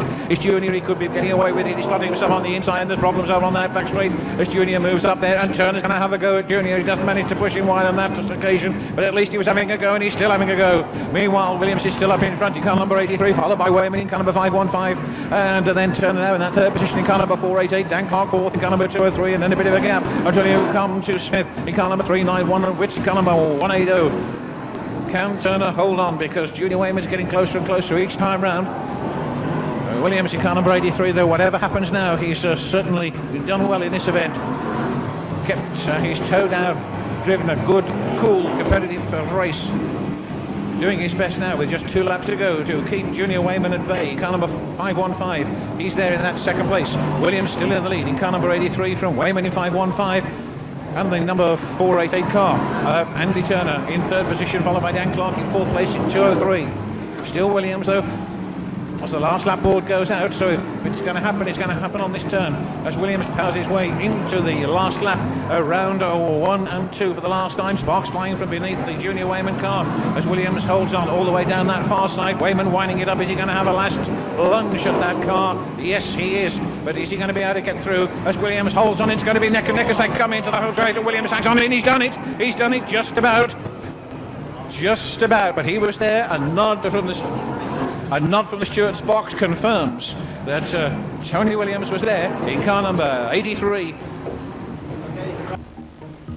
Ladies and gentlemen, he's on the way round for a richly deserved round of applause from everyone around this raceway. The winner of that event for the BriSCA Formula 1 stock cars, driving car number 83 to victory, Tony Williams. The rest of the meeting saw a 10-car consolation and a surprise Lund retirement, and an easy Rob Pearce win. And the 20-lap Midland Grand Classic, scene of another easy win, this time for Dave Johnson, with an exciting last lap decider for second place. Once again, a marker tyre rolling its way. In fact, it's a bit quicker than some of the cars down the straight, bounces across out of harm's way. Oops, and there's all sorts of trouble there. Tony Williams caught up in car number 83. He's one there. Dan Clark looks like the other one in car number 203. Oh, and there's something going to happen on that far side, and indeed it does. As Johnson puts the bumper in hard, away goes 44. Ken Hopes into the fence. He also moves aside. Wilt in car number 6 takes over, so it's 383. Dave Johnson who goes into the lead, followed by number 6 Phil Wilt in that second place, and Rob Pearce now 30, car number 175. Well into the second half of this event, and Johnson certainly stamping his authority on this one, no doubt about that, in car number 383, with 5 next time, Mr. Starter. So with 5 laps to go, Johnson's still there in 383 from number 6 Phil Wilt in that second place, and Paul Harris in car number 2. Then Barry Heath, I think it is, in car number 343, followed by Junior Wayman in 515. Off goes Andy Jacklin to the safety of the zone green in car number 137. Tim Warwick limping around the outside of the track with a flat rear tyre in car number 307. That's obviously put him right out of contention indeed. Taking another look then, and Johnson certainly now pulling right away. Oh, and Junior Wayman's going to go in hard there, and he did. Was it Junior? Just have a look as he comes through again. Indeed it was. Junior Wayman in 515, putting Barry Heath well and truly away in car number 343. Barry Heath shoved really wide, and through went Junior in car number 515. So will there be any changes up front before that checkered goes down? Well, if there's going to be, it's got to happen quickly. Dave Johnson in car number 383, still in that second place is Wilton in car number 6, but he gets a clout in the rear end from Paul Harris in car number 2. Tries to send him wide, does Paul, but it doesn't quite work. and Wilton still there in car number 6, but here comes Junior again, and this time he really ladles it down that back straight, but doesn't have to use the bumpers. Wilton goes wide, and so does Harrison, and Junior nips through in car number 515 to take that second place. Dave Johnson still the leader though in car number 383. Meanwhile, a little bit further back, that's Jamie Davis in 464 having a go. Bill Morris in car number 481. Off goes Rob Newson to the safety centre in car number 16, and went on to the last lap. This Dave Johnson in car number 383. Obviously having no problems at all, but a little bit further down, Junior Wayman in car number 515. He's not been able to get too far away from the attention of Paul Harrison in car number 2. And in fact, Harrison winding it up to have a go, and he does a go into and out of the fence they go. It was a good effort. Johnson takes it. 515, number 2.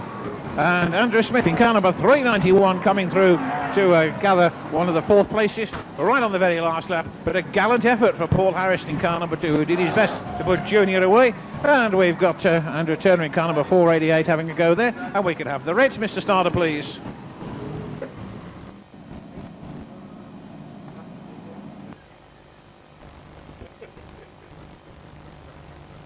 BriSCA Formula 1 stock cars here at Long Eaton, and taking the Midlands Grand Classic Trophy home with him, 383 Dave Johnson. No problems as far as the first and second bends are concerned. As the heat comes on, Dave Johnson, remembering car number 3, a come to grief right by the starters roster, but fortunately off the racing line. A ray goes out of that position, so those 2 cars remain right under the total board in the middle of turns 1 and 2. They're going to get clobbered, and indeed they are, moving around here very, very rapidly. Bill Wilton in car number 6. Oh, and again sparks flying as bumpers going, and away goes Hopes this time in car number 44, on to the last lap. Pierce through, Wilton through. Some strange noises coming from one of those cars at least as it went through. There's the checkered flag. Rob Pierce takes it in car number 175. Whoops. Barry Heath again in car number 343. Down it goes for Phil Wilton in car number 6. Junior Wayman in 515. And a 391 Andrew Smith. The 1997 World Championship ended the semi-final stage on July 12th at Long Eaton Stadium. Adrian Blackwell was on hand to analyse the first semi-final grid. Turn, the green flag goes down and the semi-final is underway as they come around there, and it's Jamie Davis in car number 464 who looks as if he's going to try and get through down the inside, but he doesn't, and he's in back. Good evening and welcome to the first of the 1997 World Championship semi-finals, sponsored by Stocks Line. We're here at Long Eaton on a balmy Saturday night for the first of the big races. Looking down the grid, we've got the defending champion John Lunn sitting on the pole position, and alongside him it's the 464 car of Jamie Davison. Perhaps on paper this was not looking the best of the semi-finals with Bradford, good quality grid of cars, but here at Long Eaton there are some fantastic runners down the grid. Looking further down, you've got first timers like Steve Lewin in the 129 car, Steve making red for the first time in 1997. You've got 203, Danny Clark had an excellent performance in the British Championship at Buxton. And then down the back of the grid you've got the 1989 world champion Ray Tilsley. Ray racing this year in limited appearances but at the hands of a Peter Folding car. We're looking set for a great semi-final here at Long Eaton. Who knows who the winner will be? Maybe it'll be John Lund, maybe it won't. We'll have to wait and see. Behind Alan's car we can see the number 40 of Steve. Pre-meeting, Adrian was in the pits and talked to man of the moment Gareth Bott.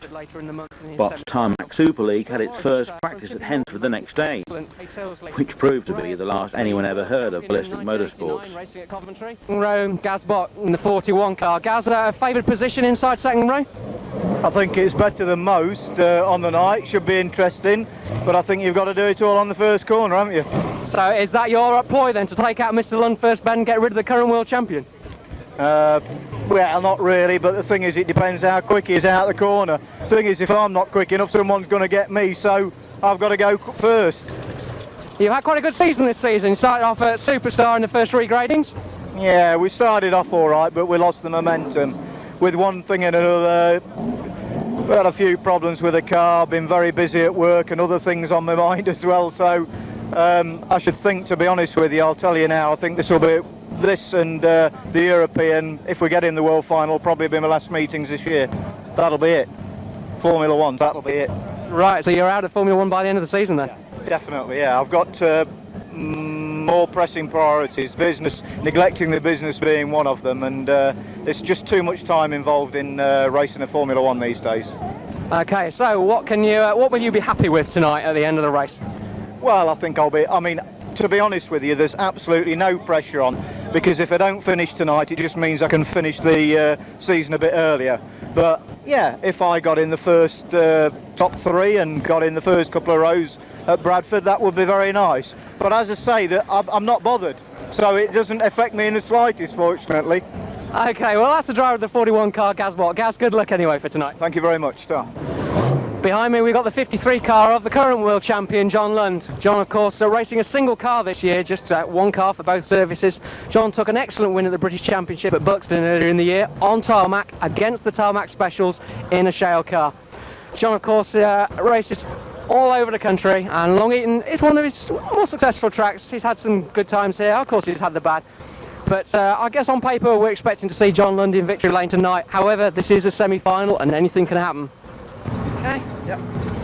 Here we see the car of 464 Jamie Davidson. Jamie just bringing the car back from its pre-race scrutineering. Jamie, of course, sits alongside John Lund on the front row. Rumour has it that he's retiring at the end of the year. Maybe a good result tonight and a good result in the World Final might make him change his mind.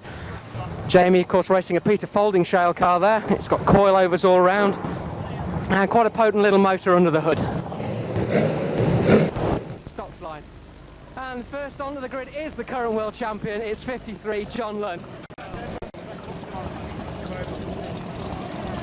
Semi-final. Nonetheless, Lund stayed in control right up to the flag, despite a track full of action. Davidson hung in for second, with Rob Pearce fighting his way up to third. Adrian Blackwell caught up with all 3 after the race.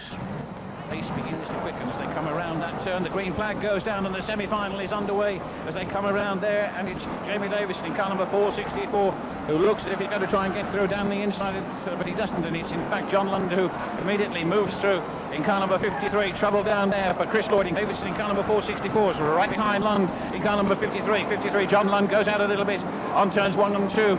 And Jamie Davidson tries to get through in car number 464 but fails to do so. The rest of them herring after them, but the 2 lead cars pulling right away. Gareth Bart in car number 41 had trouble making up ground. Cars around this track. Rock stop goes in there, straight in car number 338. Total very competently indeed. A gap between 3rd and 4th place. John Lund in car number 53. He goes around that turn there with the number 464 car of Jamie Davidson in that 2nd place. Rob Pearce 3rd in car number 175. Then 203 Dan Clark to 36 Mark Webster's next in for John Lund in car number 53. Over the line he goes, ensuring himself a front row position to defend that title at Bradford. One of John's favourite tracks. He's been doing well there this year. Obviously happy with this win. That's it. Anyway. Okay. Okay, we're talking to the winner of this semi-final, John Lund. John, congratulations. You must be pleased with that from Bradford. I'm very pleased with that. I always regard semi-finals as a bit risky, really, and the last semi-final here I ended up in a girder just a couple of yards down the straight, so I'm very, very relieved to finish.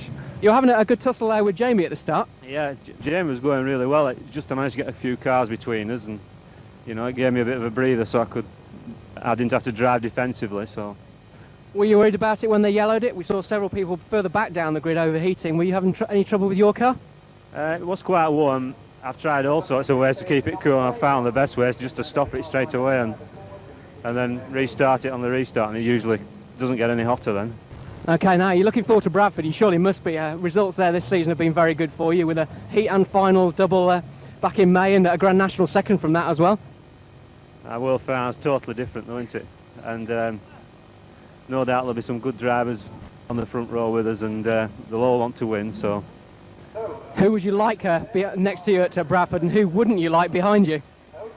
I'm not really bothered. I mean, on a World Final, everybody's a danger. You've got to regard everybody as a potential danger. So you just got to drive your hardest and go for it.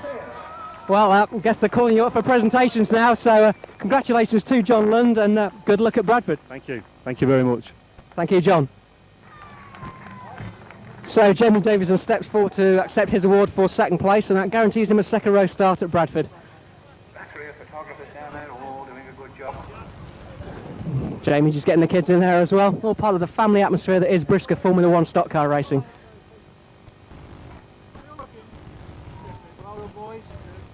The winner of tonight's first World Championship semi-final, the defending champion, ladies and gentlemen, 53, John Lund.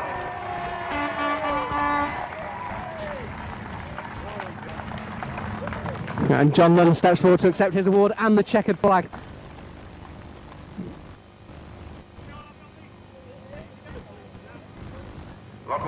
Drivers on the podium there. In third place it's 175 Rob Pearce. Second place 464 Jamie Davison. But of course the winner and defending world champion 53 John Lund. Okay, so now hopefully we'll have them all the way around on one of their cars so that you can all give them a nice big round of applause. So 2 out of the first 3 there on the car of 53 John Lund. Jamie following up with the kids on the second car there.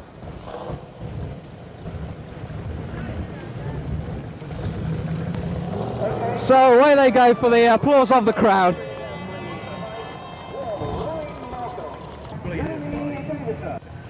So I have with me the driver of the Be Warm Windows 175 car, Rob Pearce. Rob, congratulations, that's got you very near the front of the grid at Bradford. It's close, but I really wanted second place. I was pushing Jamie as hard as I could, but when it dried out, I couldn't catch him. We saw you closing in there. It got a bit spaced out towards the end though. I mean, did you have to eventually say I'll settle for third? When I seen the gap behind me, and I thought it's a big enough cushion, I'll stay where I am. Did the caution affect you at all in the middle? Did the what? The caution in the middle when they stopped the race? It annoyed me. I mean, it was unnecessary, I thought, personally, but I don't know whether there was a lad hurt or not, but there you go. One of them things, isn't it? Right, well, how do you rate your chances at Bradford? Is it a circuit you like? Let's just call it one big dive, eh? It's a Persy, White City. That says it all, doesn't it? Well, that's a very happy driver of the 175 car, Rob Pearce. Congratulations, Rob. Thank you. I'm with Jamie Davison, the driver of the 464 car. Jamie, you ran off from us there. There's no escape, I'm afraid. Are you happy with second place there? Over the moon with it, yeah. You were racing John Lund very hard at the start there and got in front of him a couple of times. Yeah, I got a bit better line on him from the beginning, but he just outdrove me down the straight. Had a better line on the outside, like, and I just tucked in behind him and stayed there. Did you think that the caution might have helped you when they all bunched all the field up? It got rid of the dead cars, which makes it a bit easier. Did you have any problems with overheating the engines? There were a few drivers further back that were losing a lot of water on the track. It got warm when we stopped. I switched it off, left it for a while, and we started up and the temperature went back down to normal, so it was all right then. Are you pleased to be on the second row at Bradford? Is Bradford a track you like? I've not raced there this year. Well, okay, what about in previous years then? It's not too bad. Not more I can say about it, really. Great, well, that's a very happy driver of the 464 car. It's Jamie Davison. Jamie, well done and thank you very much. Thank you very much. A last bender lunge from the man in second. The rest of the meeting saw the consolation won by ex-Long Eaton Saloon Stock champion Gary Utley. And then the Harold Boston Memorial Final was won by Dan Clark, with normal service being resumed with the Junior Wayman Grand National victory. Positions at the back of the pack, and some of them getting into all sorts of trouble. Not the least Jamie Davison there, who literally pushes and bumps his way through. Dan Clark, though, driving well in car number 203. Steve Smith not giving anything away, mind you, in car number 40. Dropped down just a little bit on that turn. And now it's Dan Clark's turn to show his authority as far as this one's concerned. Begins to pull away and open up a bit more. And waved yellows, Mr. Starder. Waved yellows, please. He's on his way round, ladies and gentlemen, with the checkered flag and that beautiful trophy. The winner of tonight's grand final for the BriSCA Formula 1 stock cars, 203, Dan Clark.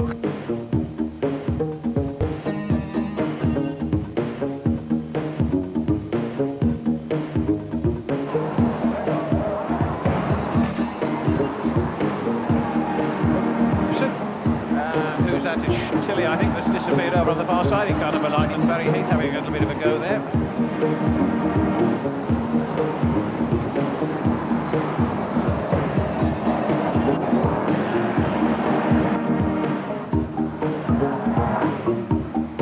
One or two more to come.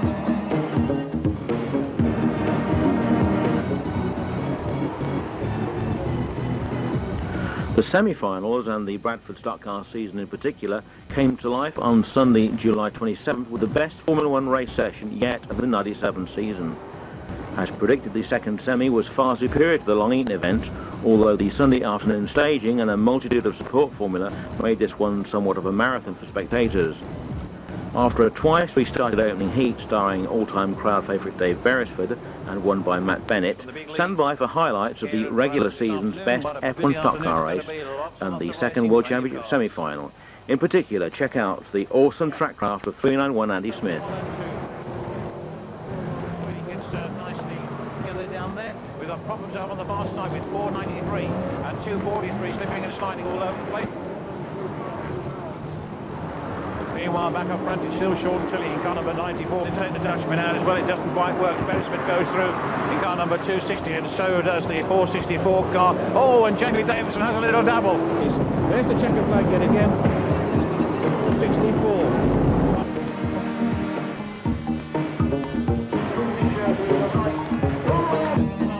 As the power begins to come on, and as they come around that turn, the green flag goes down. This semi-final's underway, and the first man to go is Gabe Chambers in car number 250. And so it's 515, Junior Wayman in the lead from Paul Harrison in car number 2 and 391, Andrew Smith. Then comes Murray Harrison in car number 97, and Barry Heath in 343 as they go down that back straight. And this the 25 lapper out of turn 4. Junior Wayman leads in 515 from Paul Harrison in car number 2 and 391, Andrew Smith. A little bit further down, they've stretched out. There's no real aggro going on. We've got to number 2, Paul Harrison in third place, Murray Harrison fourth in car number 97. Then comes Peter Balding in 33. Murray Harrison goes a little bit wide on the Bradford turn, and that's enabled Peter Balding to get through in car number 1. Meanwhile, there's no problems for the leaders. They're circulating quite quickly, and Junior Wayman is opening up quite a gap in car number 515. However, Andrew Smith in car number 391 is still there. He's going to take avoiding action. There we got one right over. Wave yellows, Mr. Starter. We've got one right over there.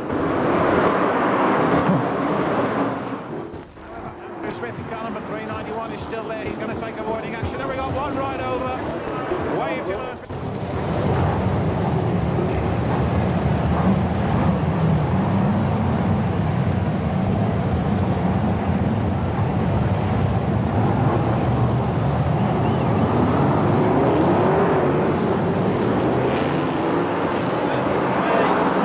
Flag goes down, and we're underway once again with Junior Wayman in the lead in 515 from Andrew Smith in 391 and Paul Harrison in car number 2. Then comes Peter Balding in car number 33.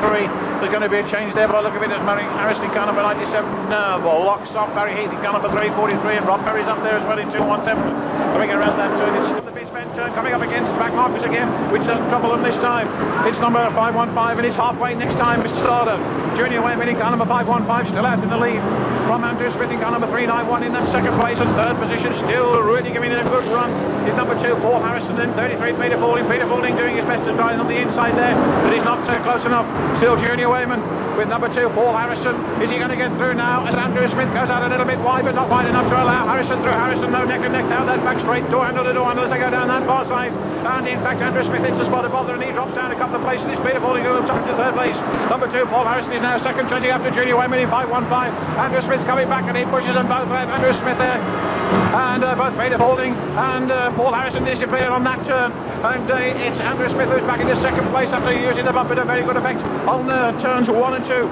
They come through again, 3 laps to go, and it's still Junior Wayman in 515 from 391 Andrew Smith, and Andrew Smith's going to have a pot at Junior, and it puts Junior Wayman out there. Junior Wayman bustles his way around the outside. Murray Harrison moves through into second place in car number 97. Junior Wayman drops down to third place in car number 515, and it's Andrew Smith in car number 391 sees the opportunity to beautiful effect on that last lap, and it's he who takes the lead, and a very commanding lead it could well be at this stage in the proceedings. 391 Andrew Smith, as the last lap forward is being prepared, goes down the back straight with just 1 1/4 laps to go. It's Andrew Smith in car number 391 from Junior Wayman in 515, and then on to the last lap, the first, second, third placeman through any moment now onto the last lap. And look at this, Ian Platts has come through in car number 77 by the look of it.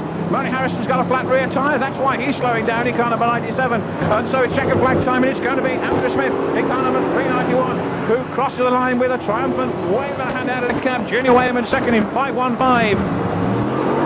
77 Ian Platts third, Murray Harrison fourth with a flat rear tyre, and who knows what comes after that. No comment still, the charts have been checked, but that...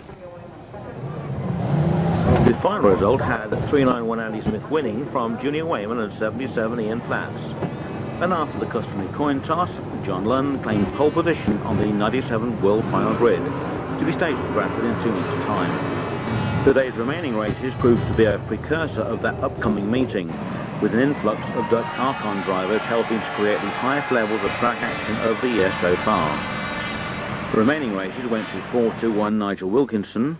The final, scene of a 77 rollover, was won by Gary Utley, and the Grand National went to Derek Fairhurst. A race which was abandoned after a sensational accident on the back straight involving some of those Archon cars. Most popular of the sport formula at Udsall were the three-wheeler Reliant drop-ins. As with the Archon drivers, these accident-prone entertainers will be back at the World Final. There between the two semi-final winners. Steve Booth in car number 446, one of the A-graded drivers out of the line up there, goes spinning round before he even gets around the turn. Oh, dear me, he's in trouble again from the number 297 car. In that second place of Nick Field. Field goes a little bit on the wide side there. Jimmy Young in car number 106. And number 71, Steve Raggle, winding up back in car number 383, who's come through there. Chris Lloyd is safe as well in car number 284. And John Nunt in car number 53, the number with the gold top, goes there. And Gareth gets himself caught up on the timber ball.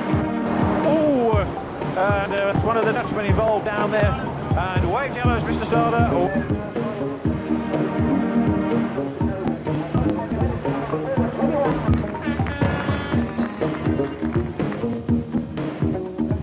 Black and white, ready, up and down it goes. Fairhurst the winner in car number 218. Jacklin could well be up there in 137. A very good performance from Andy Jacklin if that is proved to be the case. Rob Perry in 217, Matt Benning 413. Andy Turner in 488, Andy Jacklin in 137, 203, Dan Clark 338, Chris Brockstock 52, Craig Howard 22, Will Yarrow 83, Tony Williams. And the number to make progress through the field, which they've already started to do. Chris Brockstock in car number 338, tangles with number 8 on that back straight, just pushing to the side, moved up the place. Disaster. 203, Dan Clark. Oh, and who's that? My goodness, that was 250, Keith Chambers, who really put it in hard down there and moved the opposition aside with absolute abandon there. Away they went. Gary Utley in car number 489, Jacklin still there in 137, and all credit to Jacklin. No matter what happens now, he's done well. That could be Fairhurst who's in trouble on the exit to turn 2 on the back straight. Utley is back to car number 489. Is he going to be challenged by Jacklin in 137? Oh, and away goes Murray Harrison. Goodness me. And it was Andy Smith who put him away there in car number 391. Really dug him in hard. Utley in car number 489, and somebody else is going to go here. Again, it's Smith who puts the bumper in and really moves them all aside. We've got one right over there, and another one, and another one. And Reds, Mr. Starter, Reds, please.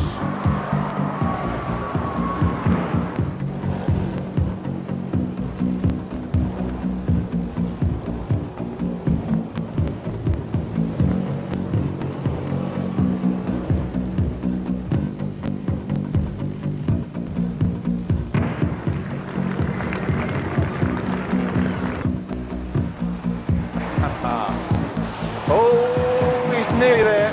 Oh, yes, hey.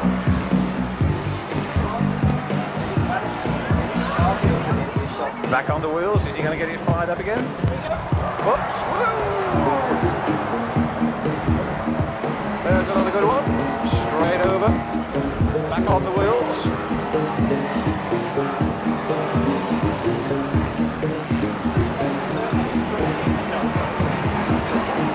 Oh, the one that's just rolled is he's off again. Here we go. Well, in a fashion.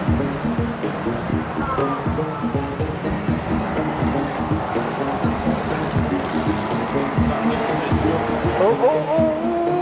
Wait, no. Another one. Oh, hey! Straight over, right on the start finish line. Reds go out. Drivers all okay. There's, of course, some bangers to have a look at before we finally bring the curtains down. This is the Grand National Championship qualifying round.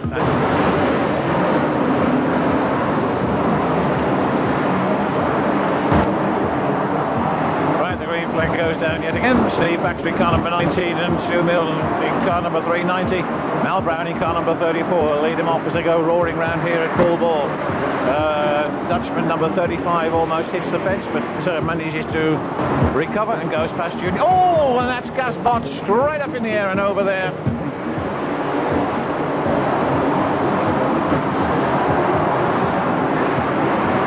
He was lucky, was Gareth then.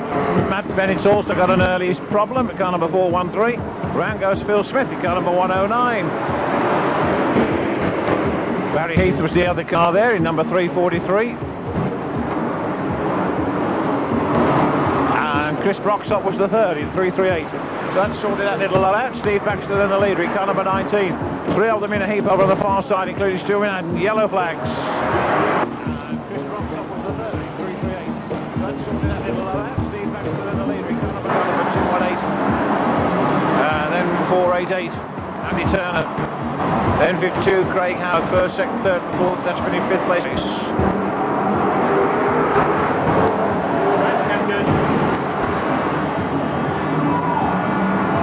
Oh, there's one right over there now as well, into the bargain.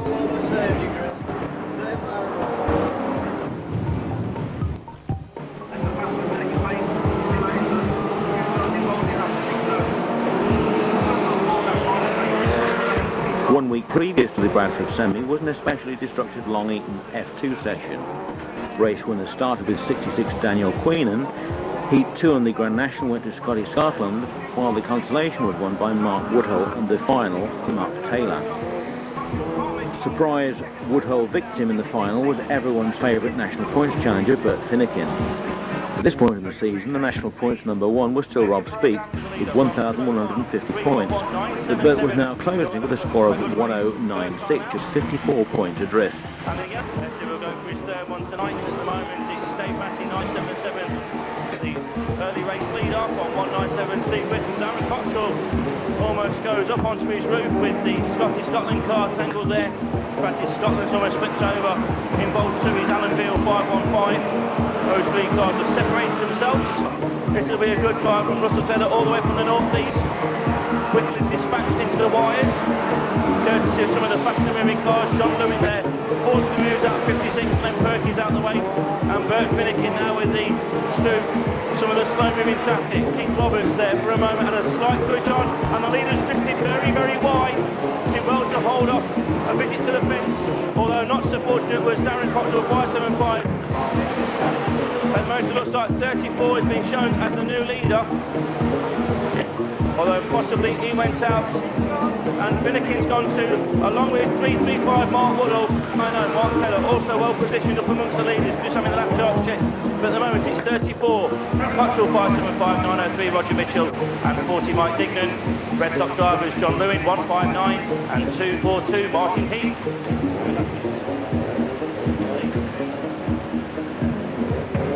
Steve Whittle 197 in third position. Andy Gibbs going towards the wires. Russ Williams has made a mistake, and it's checkered flag time, and it goes down now to Barry Scotland. Number 34 takes the checkered flag. We'll wait to see who comes through. With both semi-finals brought forward to July, the main event in August was the Barlow Stage Long Track World Championship, where Stock Car's mainland European correspondent Frans van Soest talks to the main UK challenger Junior Wayneman.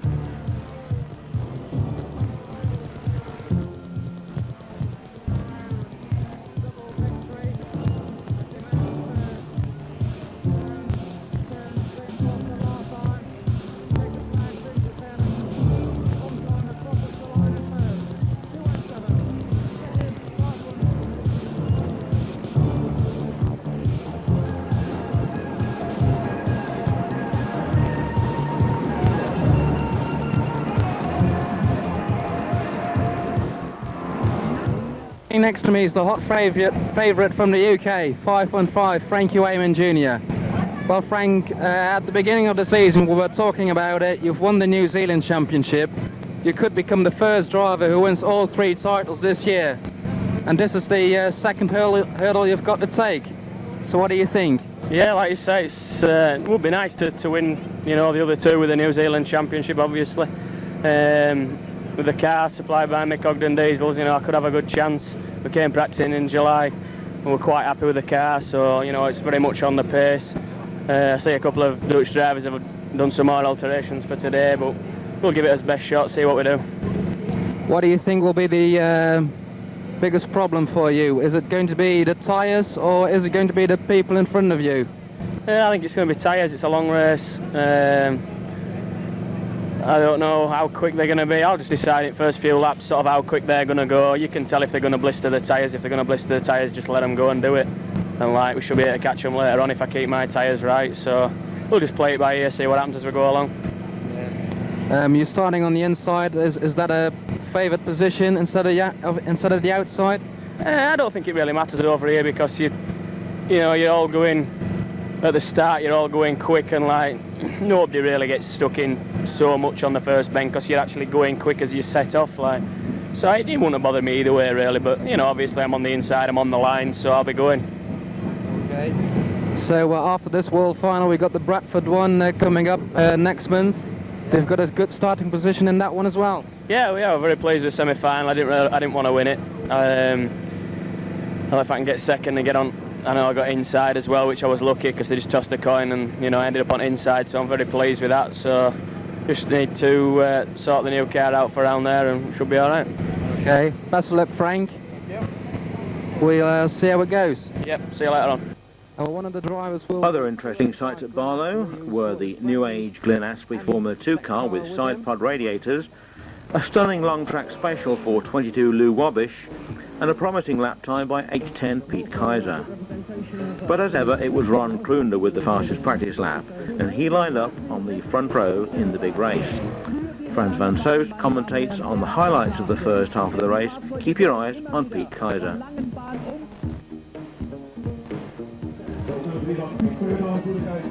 It's been having mixed success on the long track, but went all right 3 weeks ago, the final practice session. Now we've got 22 Low Robbers, who will be a main challenger for the title.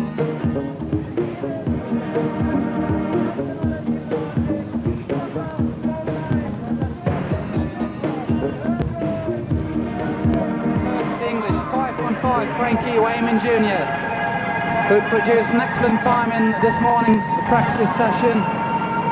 Next to him, 97, Murray Harrison. The field moves in 2 turns. 3. Now it's 4. And away they go. As Pete Kaiser gets the jump at the start. With Frankie Wayman Jr. already going past Low Robbers.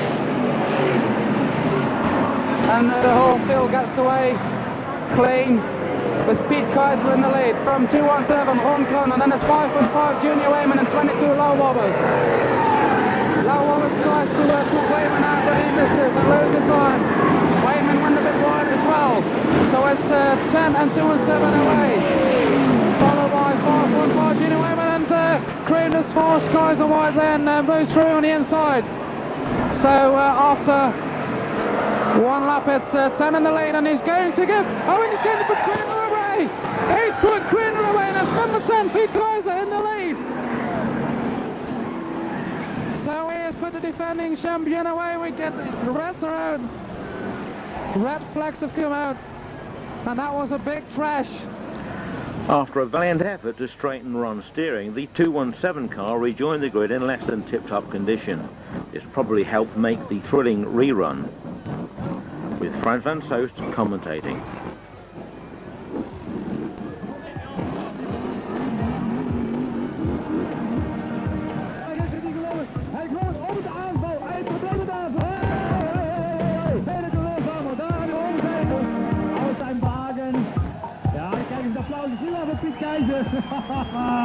Ja, Pieter krijgt nu al de applaus, want die hebben er weer hard aan gewerkt. Ja, aber Karl, hier links das Publikum mit Buhrufen. Hier, da sind die ganz harten Fans. Problem zur Seite, Rockroller. Die looks op de bak, ook op de keizer, dat was het ook nog aan, want het ging eigenlijk erg leuk in de eerste ronde. Dus... Ja, het is gemeen voor, dus veel applaus en veel vervoer. Maar dat maakt niet uit.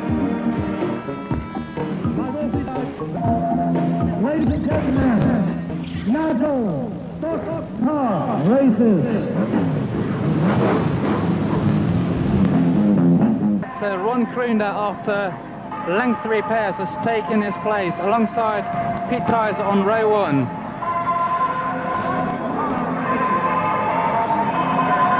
Three drivers will not be taking part in the restart, those being 71 Henk Alberts, 393 Michael Smith, and number 94 Wilfred van Leeuwen. So with a depleted field we get underway. But the long track will fire up.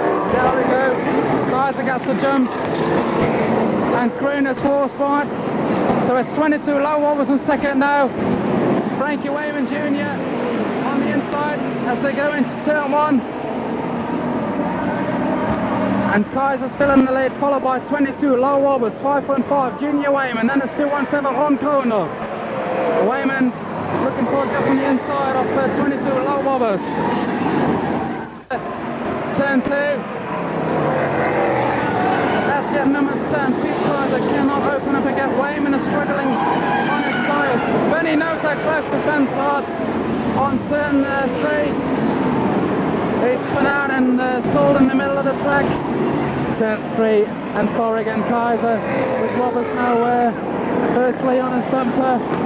Kaiser just getting it slightly wrong there, coming out of turn 4 down the home straight.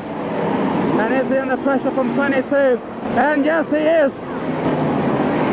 22 is right up Kaiser's tail now, and are we going to see a big lunge going into turn 3? No, we're not, but Wayman has taken advantage of that. He's closing right in. As Michael Surrey is going onto the infield with a suspected engine problem. And the bumper's gone in on turn 1, and Wayman's taken advantage of that, moves through on the inside into second. And it's Kaiser now from Wayman, and low wobbles. But Kaiser's right rear tyre is going off, his smoking his tyres fairly coming out of the turns. And remember, this is a 20 lap race, that tyre going to hold until the end of the race. We'll see. As Kaiser, yes, he's smoking.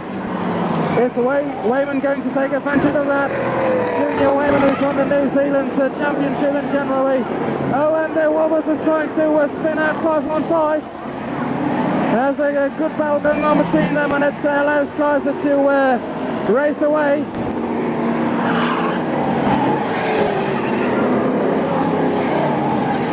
But we're now getting some back markers, which might make things interesting again. Kaiser and Kroonder's going right there. Kaiser still not certain of the win. And Wayman's closing in on the bends, whereas Kaiser seems to pull away on the straight. We move down the back straight, and it's Kaiser coming up behind Johan Cosfield. Wayman again under pressure from Wobbles, and Kaiser's got wide, and it's low. Wobbles so smooth through on the inside.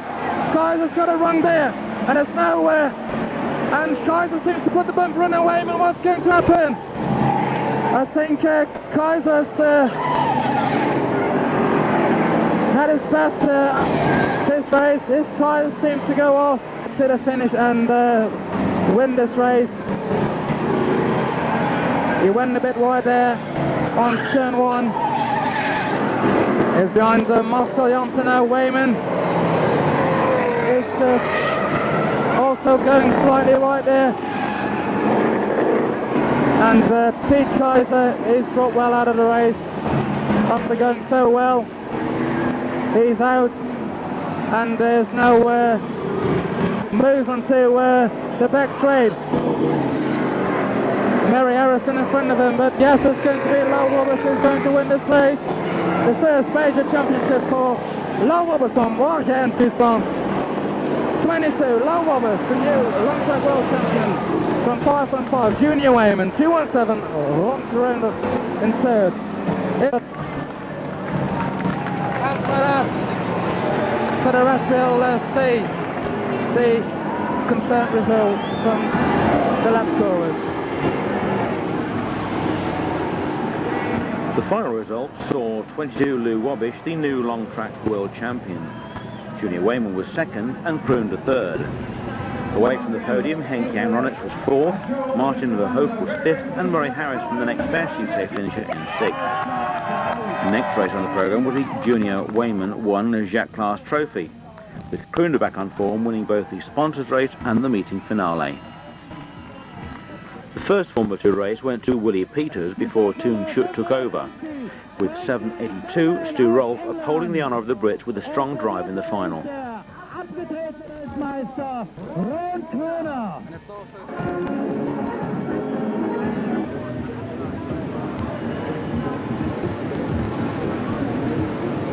Number 15, Carl Peters at the end of the short section between turn 3 and 4. First retiree is Stuart again to heavy traffic, and the 24 who's now leading this race with Dave and Liam. Bowen puts him into the deck.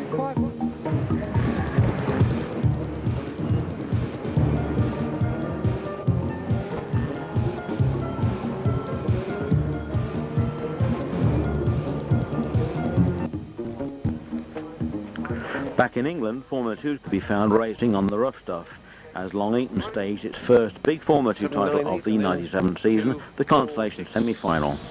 Bev Greenhalgh commentates on the big F2 race. In car number 152. And Peter Gilbert in car number 542. So the green flag goes down and we're now underway. Let's see how we go. As we start this 20 lapper. Not a good start for number 239 down there, Jeff Coleman. He's high and dry as the rest of the field pass him by. First half of the field safely around turns 1 and 2, and over on that far side things are happening. Back end slipping and sliding right out there as they come into the home straight again, and it's number 69, the lead car. Simon Chalkley in car number 69, from Nick Payton in car number 192, and Simon Ricketts in 228. Then Skayman in car number 177, and the 170 car of Mark Helliwell. Already being stretched around there, 344, the first of the star men apparently to make any effort, and that's Phil Woodall in car number 344. 177, Alan Skayman has a go at the back end of the 228 car, and Mick Saunders involved in car number 152 up there on the pit bend turn, and that's not going to help his cause at all. In fact, it looks as if he's out of this one as well, and that puts paid any chances that he might have had of qualifying for this year's World Championship. One of the big names that we're missing from that lineup. Still Chalkley over on the far side in car number 69, but Payton in car number 192. He's closing up, or was. However, Payton's gone wide and puts himself straight into the wires down there on the pit bend turn. Dreadful mistake then. In he went, and it looks as if he now is going to be sidelined and watching the rest of this race from that position in the safety fence. Or is he? No, he's actually got himself restarted. But it's cost him a lot of time and a lot of ground. Still Chalkley in the lead in car number 69 from Helliwell in number 170 in that second place, and Ricketts third in car number 228.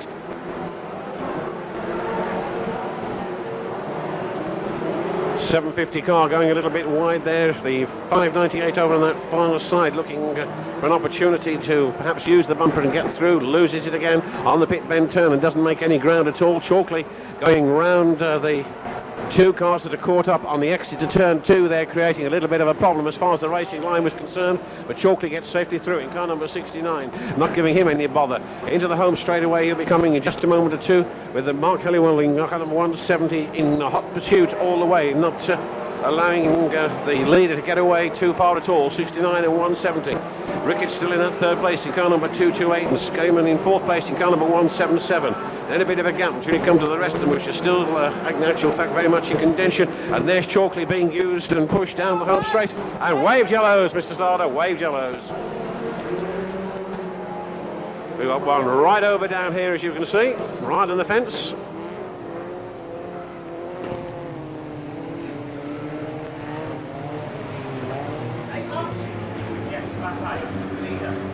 Yes, 69 your leader, Mr. Starter.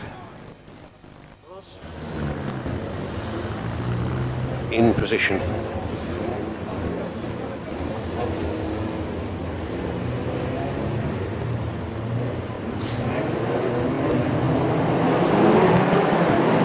Green flag has gone down, so once again we're racing, and there's somebody that's very quickly moved out of the way over on that back straight as the leaders come down the home straight. It's Chalkley in car number 69, being chased back anyway in car number 170 all the way. Ricketts still in third place in car number 228. And it has changed, in fact, quite considerably there, in so much that the leader, as he comes down the home straightaway and underneath the starter's roster, is now that number 170 car of Mark Halliwell, with Ricketts moving up into second place but being put under a great deal of pressure. Chalkley in car number 69, and Chalkley in fact well wrestled his position back as he goes down the Nottingham Road straight into the bit bend turn on the inside, keeping Ricketts on the outside. Halliwell comes down the home straight, he's in the lead in car number 170 at the halfway next time, Mr. Starter. So the halfway stage, and next time round the Union flag will be out. Oh, there's trouble over on that far side, another one there broadside across the track after clipping the fence, and in fact that fetches a wheel off there. And it's 69 the lead car, just checking to see if the driver's all okay on that far side. And indeed it looks as if he is, so it's Chalkley who's back in the lead in car number 69 from Ricketts in car number 228 in that second place. And it could be Pete Gilbert who's moving up into third place in car number 542, and that's confirmed with a nod of the head at the side of me. So it's car number 69 and 228, first and second place from Gilbert in third position in car number 542. The number 824 car as well, Rob Johnson moving through very quickly indeed, and he too is also in the places as they go down that far side. Things beginning to change now a little bit. Chalkley in car number 69 will surely be finding himself under far more pressure very shortly as Gilbert gets the bit between his teeth all the way around this Long Eaton Raceway, and in fact he's pulling him back very quickly indeed. He's about to attack Simon Ricketts in car number 228. So gives Ricketts a shove, almost puts him out, but Ricketts in fact keeps the door closed just for a moment longer as Gilbert tries to get through on the inside in car number 542. Still Ricketts keeps him at bay in car number 228, but it's the inside line of Gilbert which gives him a slight advantage, but all credit to Ricketts as again he shuts the door, and whilst those two are battling it out, Chalkley is unable to break away just a little bit. This time though Gilbert gets through on the pit bend turn and moves up into second place with 5 next time, Mr. Starter. So with 5 laps to go, it's still Chalkley in car number 69 from Gilbert in car number 542 in that second position, and Ricketts third in car number 228. Then comes the number 824 car of Rob Johnson in fourth position. All of them moving around here. Oh, and that could be nasty. We've just mentioned that man and something's happened there. A hose gone or something like that, is it? That's number 824. 344 and 642 are there as well, and the 642 car of Dave Muscombe getting ready to swing into action by the look of it, and the man who could be on the receiving end in time now is Phil Woodall in 344. However, still up front it's Simon Chalkley in car number 69 driving an extremely good race, but Gilbert is after him all the way in car number 542, really doing his best to shorten the distance between at first and second position before that checkered flag goes down. Remember, the first 6 drivers are those that will go through to this year's World Championship at Cowdenbeath later on in the year. 824 has just pulled off, not a surprise that either, because it was obviously in trouble in the early stages. 69 and 542 in first and second positions from Simon Ricketts, still third in car number 228. Then we've got number 642 by the look of it, followed by 344 and 355. Just check that through as they come. There's Chalkley in car number 69 from Gilbert in 542. Then Ricketts in 228 from Muscombe in 642, and Woodall in 344 and 335. Bryn Thomas is up there as well in car number 690. He no doubt would like to get in there with a chance. Maybe he will have before that checkered flag goes down. But just look at this. Gilbert in fact is now moving up all the time, but there's not enough time left. It's going to be a win for Chalkley in car number 69, who's certainly driven a good race. Comes out of turn 4 for the last time. There's the checkered flag. It's going to go up, and it does go up and comes down for Chalkley in car number 69 from 542. 642, 344, 335.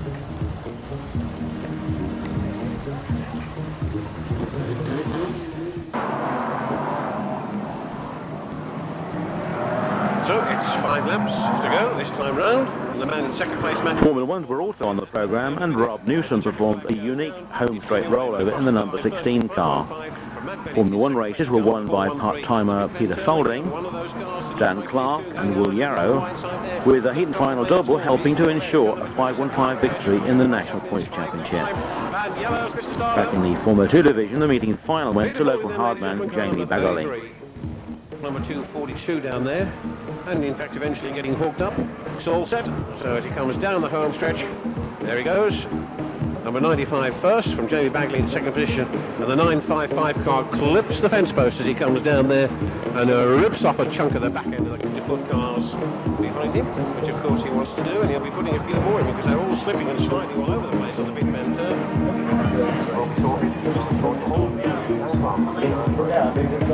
Cars as they go down the back straight into the pit bend turn. Numbers 95 and 9, first and second places into the home straight underneath the starter's rostrum with 3 to go, and a little touch of the momentum might well do the trick, and it's Bagley who puts that bumper in car number 9 in the hope of pushing that 95 car wide, which he's done.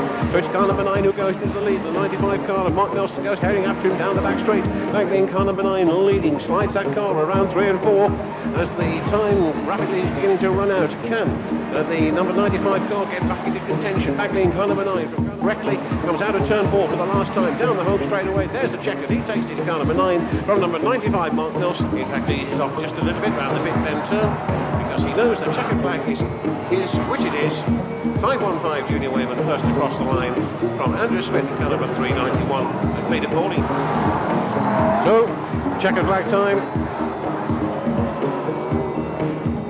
Down he goes. Will Yarrow takes it in car number 22. The rest coming through.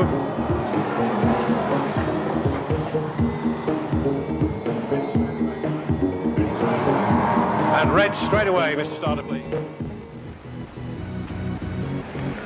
On the eve of the hallowed month of September, SCA Recording visited Swaffham to take in Trackstar's 1997 Unlimited Bang-Up World Final. And along with almost everyone else, we were quite confused after seeing a brisk quality last lap lunge decide the outcome of the race. Watch out for the 63 Rover SD1 of Rob Klein in the Constellation right after the action highlights of the 1997 Unlimited Bang-Up World Final. The race leader, he goes through just and the leader gets taken out and whoops-a-daisy, that's treble 5 up into second place. Takes the second flag.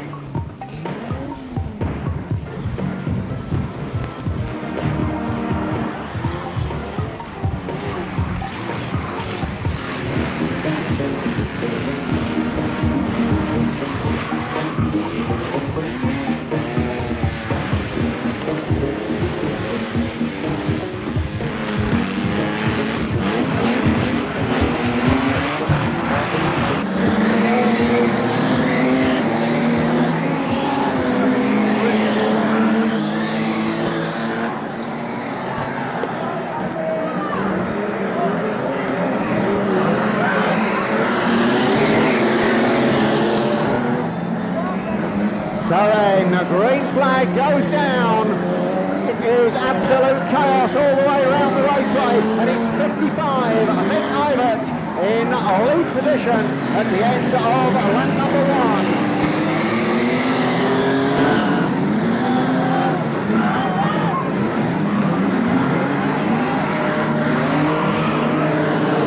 So then cars going every which way.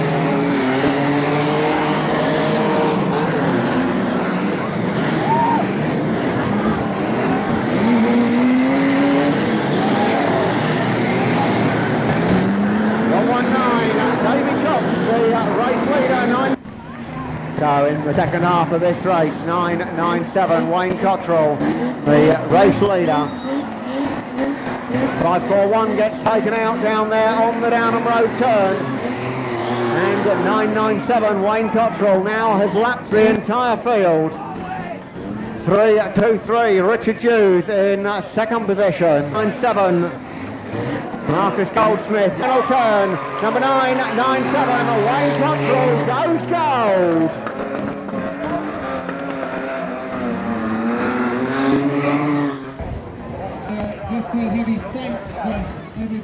True result, first 997.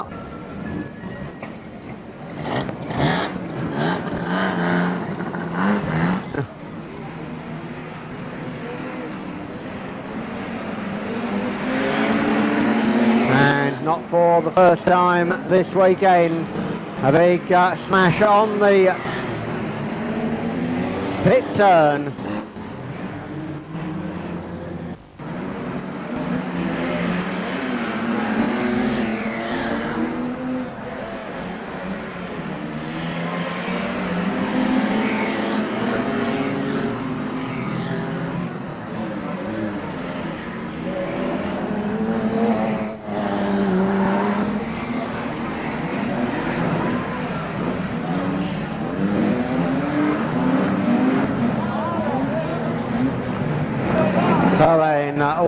of sort out.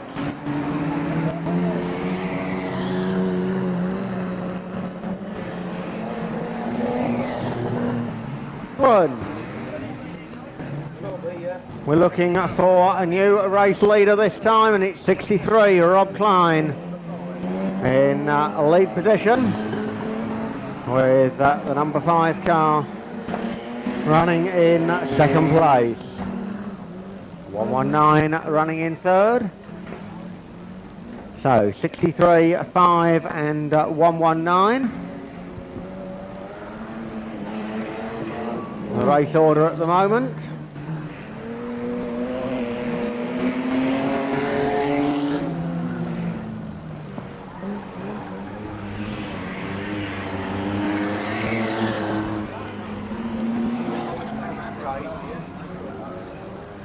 So 63, Rob Klein goes through, and he'll have 3 laps to go next time, Mr. Starter, 3 to go.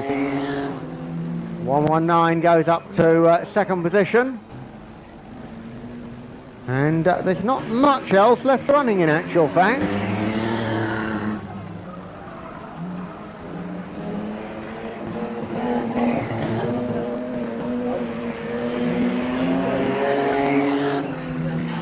.119 in second, 17 is third, but he's a lap down on the 2 leaders. And on the basis that he's the only other car running, I think Mark Thomas might be in 4.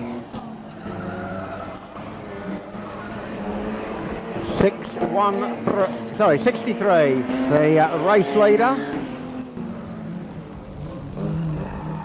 Rob Klein goes down the back straight.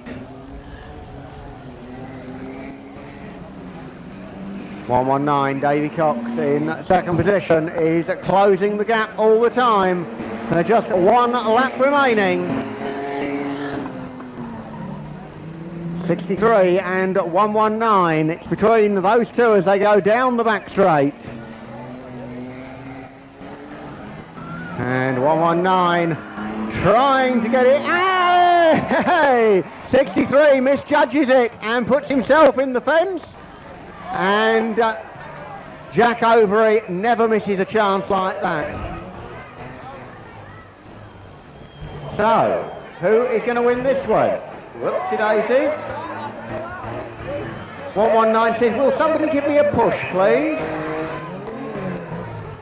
Now, of course, nobody wants to give him a push all of a sudden.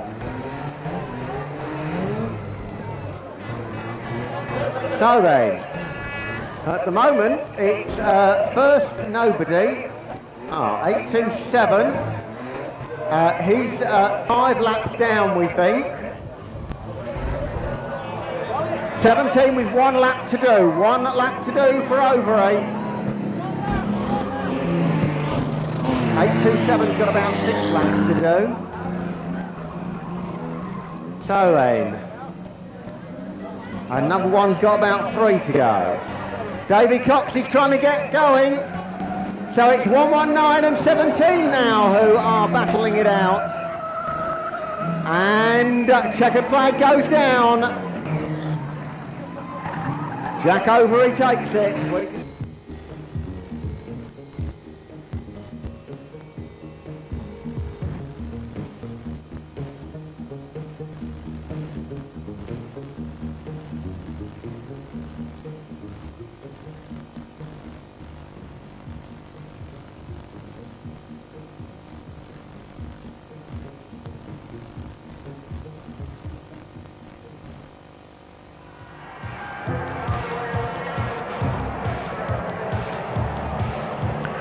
27 days into the month of September saw Odsal Stadium Bradford stage stock car racing's unquestioned #1 event, the World Championship Final. Adrian Blackwell was there to take up the story.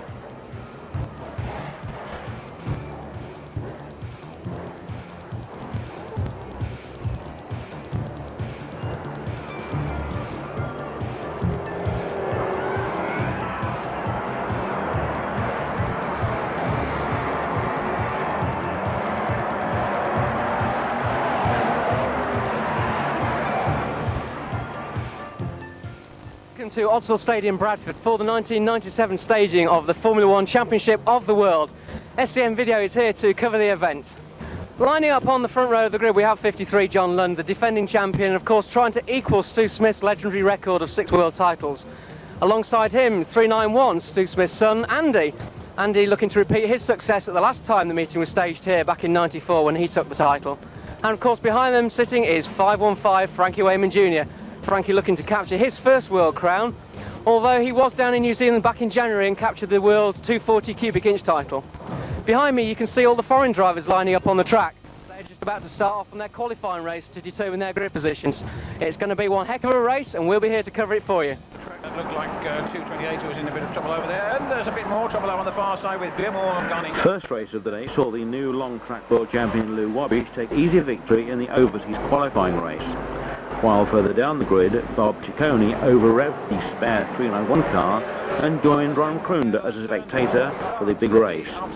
And so got the 217 story after the event, while Adrian Backle caught up with row 1 starter Andy Smith. 22 from Dave Tennant from New Zealand in car number H75 or NZ75.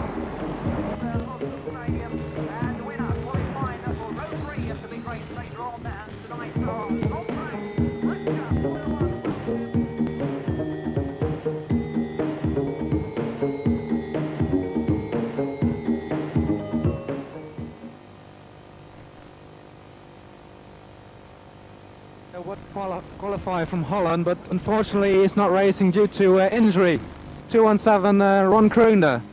Ron, what happened about a month ago at Buxton when you raced the car that Peter Folding built for you? Yeah, I can't tell you exactly because yeah, I didn't remember.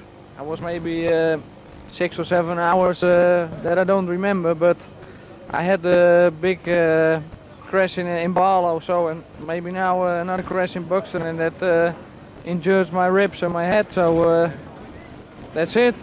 Because the night before you raced at Stoke and you did ever so well, coming third in the final and then second in the Grand National, so the car was set up perfectly for the Shale. Yeah, that's why we didn't want to change it at Buxton, maybe that was the problem. So the car was maybe a little bit slidey and maybe a little hit, I don't know, and I get into the fence and that's it. How do you feel at the moment? Are you recovering or? It's going better, but it's not. I'm not good enough to drive. So if I'm maybe I can drive, but if I have a small bump or and a small hit, then you might be injured again. That's not what I want. Okay. But you'll be probably back at the Dutch raceways in the next couple of weeks. I don't know. First I had to be really recovered, and if everything is okay, I'm gonna drive. It's a shame that you can't race today because you qualified as a top Dutchman for the World Final. But perhaps next year, when it's hopefully on Shale again, you can show the true potential of the folding car. I'll do my best. It's a good car, it drives very well. So, but little accident, and I'm not driving. Okay. Ron, thanks for talking to us, and all the best for the future. Straight, and you hit him into the corner, no problem. He went out high, you went down low, but unfortunately... Well, here you've got Andy Smith and Bob Ciccone deep in discussion, talking about the qualification race there. Bobby, not quite what you wanted in the qualification race, was it? No, not quite. I was a little bit more aggressive, but it's kind of like Murphy's Law. And I hit the Dutch guy, and I had him set up, and I got underneath of him, and he made a left turn in front of me, and I got hung up on him. And that was it. I believe you got problems with the oil pressure of the car now, though. Right. After I got it restarted, I forgot to put it in second gear. So it sounded neat, but I lost the oil pressure. Now that, you know, I don't think we hurt the engine, but we're done for the night. I guess that's something if you didn't hurt the motor, but it's a real pity that you come all this way and not get in the race. That's the way it goes. I mean, that's racing. I could go 20 miles away from where I live and do the same thing. So it was fun to see England and fun to race against everybody. And it was nice of Andy Smith to lend me his equipment to run. It's really good equipment, and I naturally hope he wins the race. So, but it's just racing. That's just the way it is. Well, that's a shame to see Bob Ciccone out of the race. Andy, though, sitting on the front row there outside of Mr. Lund, you must make your chances pretty good. Yeah, I suppose I do. Yeah, just going back to what Bobby was saying, we're a little bit disappointed because we came testing yesterday here at Bradford, and me and Bobby went out at the same time. First time he'd sat in the car, he buckled up and he went out there, and he was very much on the pace of me, you know, so he did really well yesterday. You know, I'm very disappointed that this thing's happened, because I think he could have made a good showing, you know. It's very different for him, you know, going out there, he was instantly fast in practice, but when you get a few more cars out there, and I don't think they have the respect like they do in America, you know, you've got to really fight for that line up the inside. If you ain't got it completely, then they just cut across you, and that's one of them things. But as far as that goes, yeah, we were a bit disappointed, but hopefully our luck will change, and I'll do the business. Okay, I believe you opted for the big block car for you to use tonight? Yeah, I mean, it was a toss-up which car I raced, really. We wasn't too sure. I just went with this one because I've been racing it for 3 or 4 years now. It's a good, reliable old thing, you know. Yeah, whatever, we'll see what happens. Well, it seems to be the way. In '94, you had problems in the week leading up to the World Championship and then went and won the race. There's problems here today. Are you going to win the race? I don't know, yeah, in '94, the engine in the car we planned to race broke 3 days before the big race, so we raced the completely wrong car, and it all went perfect, didn't it? So hopefully we'll be in for a repeat tale. All right, well, do you see big things happening on the first bend, or is everybody just going to take it steady? Are you going to slip in behind Mr. Lund and follow him round from there? I'm sure if big things do happen, I will see it, won't I? But I don't know, young Wayman might think he's got to do John straight away, but then again, it isn't the track where you can do somebody straight away, because the wall's there for people to bounce off and you're still in with another chance. It's not like the post and rope situation where you can get rid of somebody and they're gone. So I hope we all get through the early laps and we can have a real good race. I think there's going to be a lot of traffic out there, so the fastest man isn't necessarily going to win the race. But hopefully, you know, it'll be good and clean early on and we can be there or thereabouts towards the end. Well, that's great. Well, we wish Andy Smith good luck. Bobby, real tough deal, but thank you for coming over to England anyway. That was neat. Thanks, I enjoyed myself. Well, good luck to Andy and commiserations to Bobby.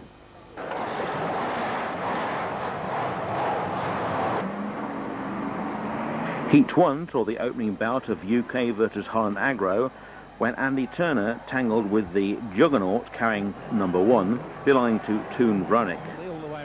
Meanwhile, David Toulson made an ideal comeback to BriSCA Formula 1 with a fine heat victory. A livelier Heat 2 went the way of 489 Gary Utley, who took the lead on the last lap, and after the return of the three-wheelers, John Lund led the cars onto the track for the 97 BriSCA Formula 1 World Final. Number 106 and the 150 car of Graham Moles. 2:26, Mark Webster goes by. Last lap board goes out. 2:77's the man, Martin Southwell. He's done very, very well. He goes wide on that turn, and there could be a change, and indeed there is. It looks like Gary Utley, who's gone into the leading car, number 489, right on the very last lap. Southwell left behind. Oh, and that's a tyre or a wheel off. That's a loose wheel that's gone down there. It's rolled off the track, though. Looks as if it's still going to finish in the placings.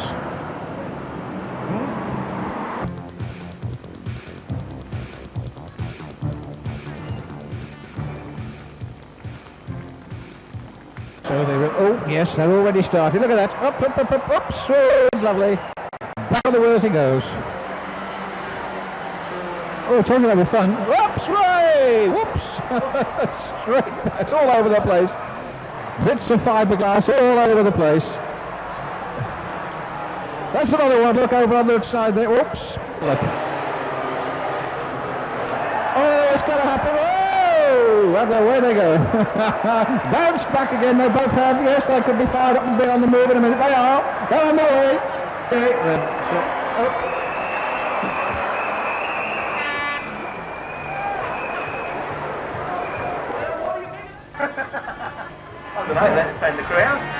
So you can hear the crowd reaction as the defending champion 53 John Lund rails his way onto the grid and salutes the massive crowd here at Bradford. That's a bit of showmanship for you.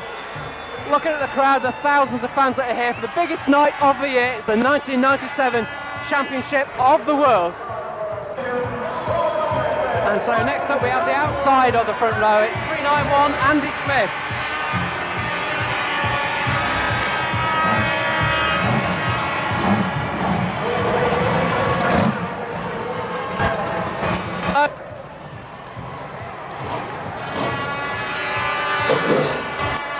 There goes Frankie, supremely confident as ever.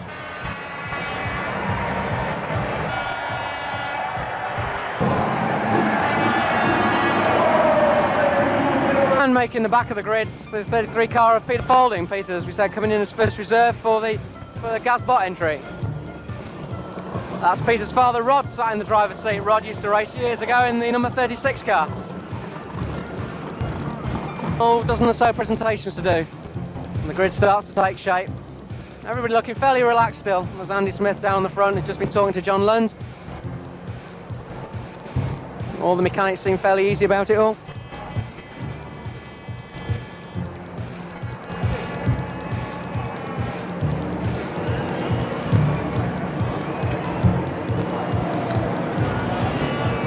Look, in the second row there was Jamie Davidson and Frankie Wayman Jr. starting on the inside. Dave Tennant there sat coolly on his car.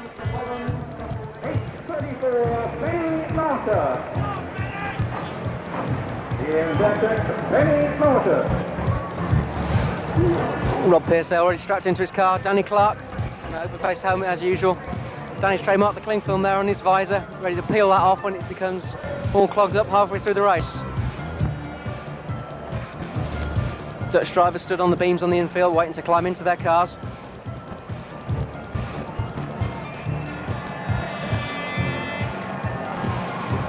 And across on the infield there, oh, there's Rob Cowley in there and Rob Perry as well. 284 Chris Lloyd stood there. These drivers just a little bit as the grid forms up. Mick Harris there about to give his award over to his fans on the terrace.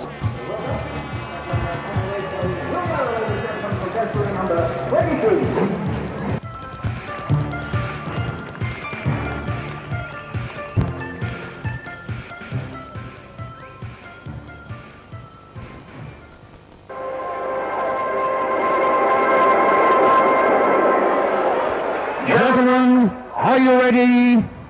Start your engines.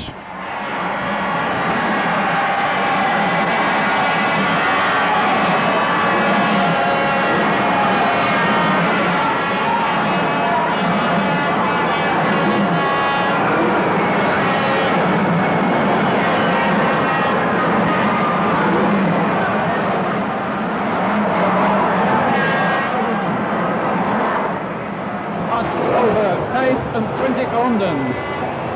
36 cars on the grid, the race over 25 laps. Peter Faulding giving a little chance of getting up there. Mr. Starter into turns 3 and 4.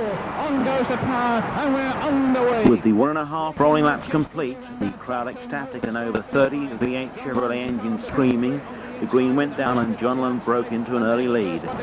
Davison was the first to go and Junior Wayman dropped into third behind Andy Smith. Stage 1 of the 97 World Race started within seconds of the green as the leaders forced their way into a packed field of back markers. Inevitably, Lund was slowed by back markers and down the back straight, Wayman ploughed into the resultant strain. Smith was caught in the middle and the 391 World Challenge ended on turn 4. And it was now between Lund and Wayman. Once again, back markers slowed Lund and allowed a telling Wayman challenge into turn 3. Lund went wide. Wayman took the lead, and with the track choked with dead cars, the yellows were brought out.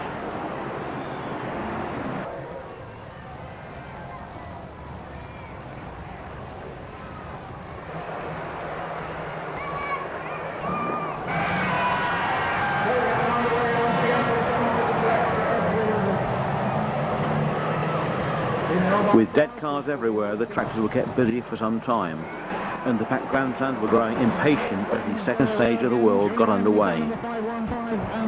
With the track completely cleared, this second stage of the race was down to the driving skill of the lead cars. And sure enough, for the next 10 laps, the UK's top two drivers lapped faster and faster. Lund resorting to an ever-increasingly wide line as he started to gain on Junior. And with 5 to go, he was ready to strike. Certainly got the first ball. They move rapidly around here. John Lund getting a little bit closer. But as John Lund started his killer blow, disaster struck as the red 53 Nerf rail snagged the back straight plate. Lund slid wide, desperately looking for traction, and Junior was away and clear. But with everything seemingly settled, in sight of the lap boards, Junior rounded turn 4 to see the 34 Benny Nautica car bounce into the racing line. Lund saw it all. and hammered down the home straight directly into the side of the Wayman machine. This could easily have been the end for both drivers, but Lund raced away to win his 6th World Championship, joining Stu Smith in the record books and sending the crowd wild. They go down that far side, and it's John Lund who streaks away down that back straight from his title as he goes round the turns 1 and 2 again, down the back straight for the last time. John Lund in the lead, car number 53, and it looks as if he's got to retain his title from Junior Wayman in 515 into the turn for the last time. Here he comes across the line, and he retains the title, ladies and gentlemen, the 1997 World Champion, John Lund, number 53. With Junior Wayman in car number 515, and keep him going as the start of it just went well straight. He must be please.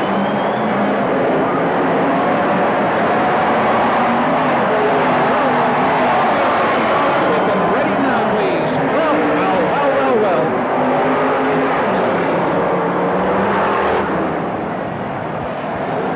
Absolutely incredible, that one. Absolutely beautiful.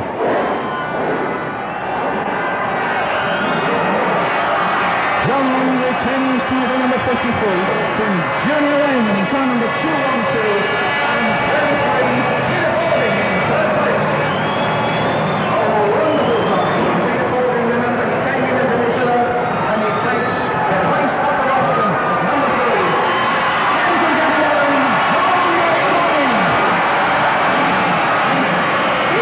Wonderful.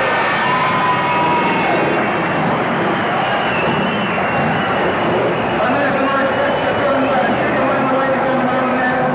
A handshake. Sporting gesture. Handshake him up there. And Peter Balding, what a drive from Peter in.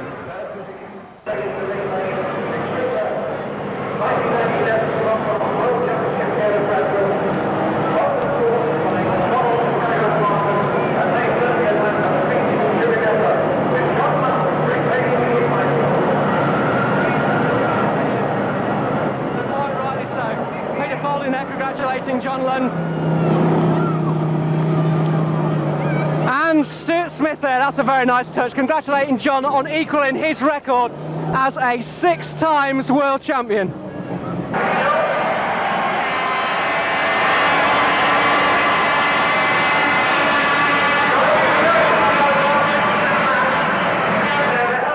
the hardest race I've ever been in.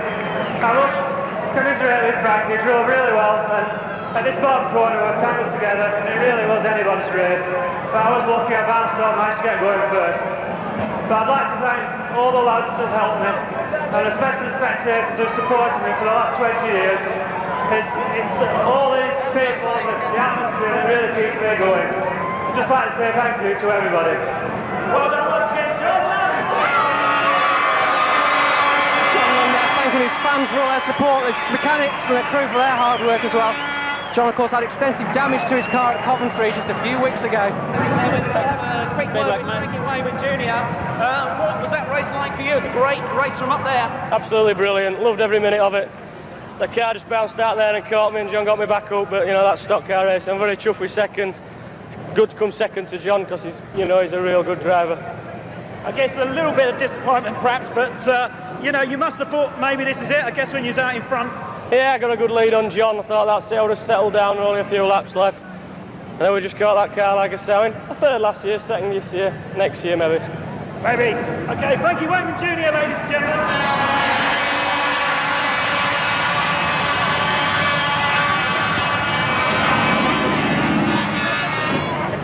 Oh, John Lund, congratulations. What a way to win a title. That was just an unbelievable race. The first 10 laps were really hard. I felt like I was making the gaps and Frank was following me. And then I got delayed and he got through. And we were both about the same speed, and then they stopped it and we were like dueling together, and I made a bit of a mistake down there, went too wide. But I managed to crawl it back, and it just got held up for a fraction of a second, we got hooked. Could have been anybody's. It certainly could. Were you worried when you tagged the wall on the back straight there? I thought that was it for you then. But I was going wider and wider and trying to get more momentum, and it was working. I was gaining on him a bit, and I just went a little bit too much, and just lost a bit of grip. And had you thought about taking Frankie into the wall or to a dead car when you got hooked up? No, not really. I had a job to catch him, to be honest. It was just keep you cool and try and roll off without doing any damage, you know, that's the thing. If you get excited, you cock it up. We saw a nice touch there on the line. Stu Smith came down and shook you by the hand. You are now a record equalling world champion. Not equal. Well, I don't know whether we can ever equal Stuart, but we do our best. Well, we'll certainly try. That's 53, the 1997 champion of the world, John Lund. John, congratulations. On the rostrum, the driver of 33, Peter Folding. Peter came from all the way at the back of the 36-car grid to take third.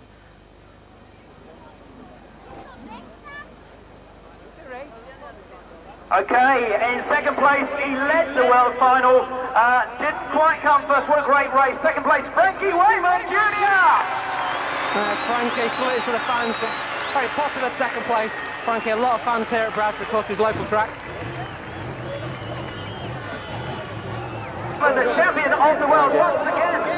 His world title that equals the great Stuart Smith's record. Ladies and gentlemen, John Lund.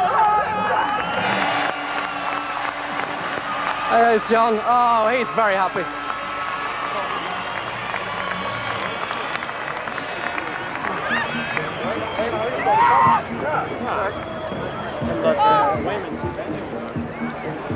Compared to the infinite track craft displayed by the top three finishes in the world 1997 final, champion of the world. the remaining meeting was a showcase of Formula One action entertainment. Frankie Wayman Jr. Andy Smith, Murray Harrison and Derek Fair have survived for race wins, but if ever there was a world final night where no one lost, this was it.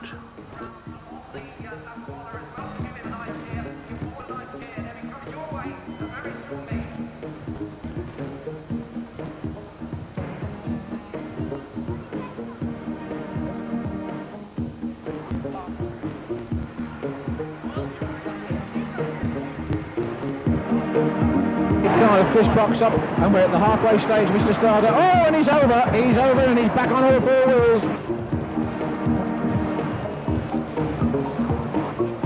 And he looks to me to be going to have a go at Johnson, which he does, and he really does give Johnson a smack. And they both go there, whoops, straight across the track. Timmy Borkin, that could be dodgy. Wave yellows, Mr. Starter, wave yellows.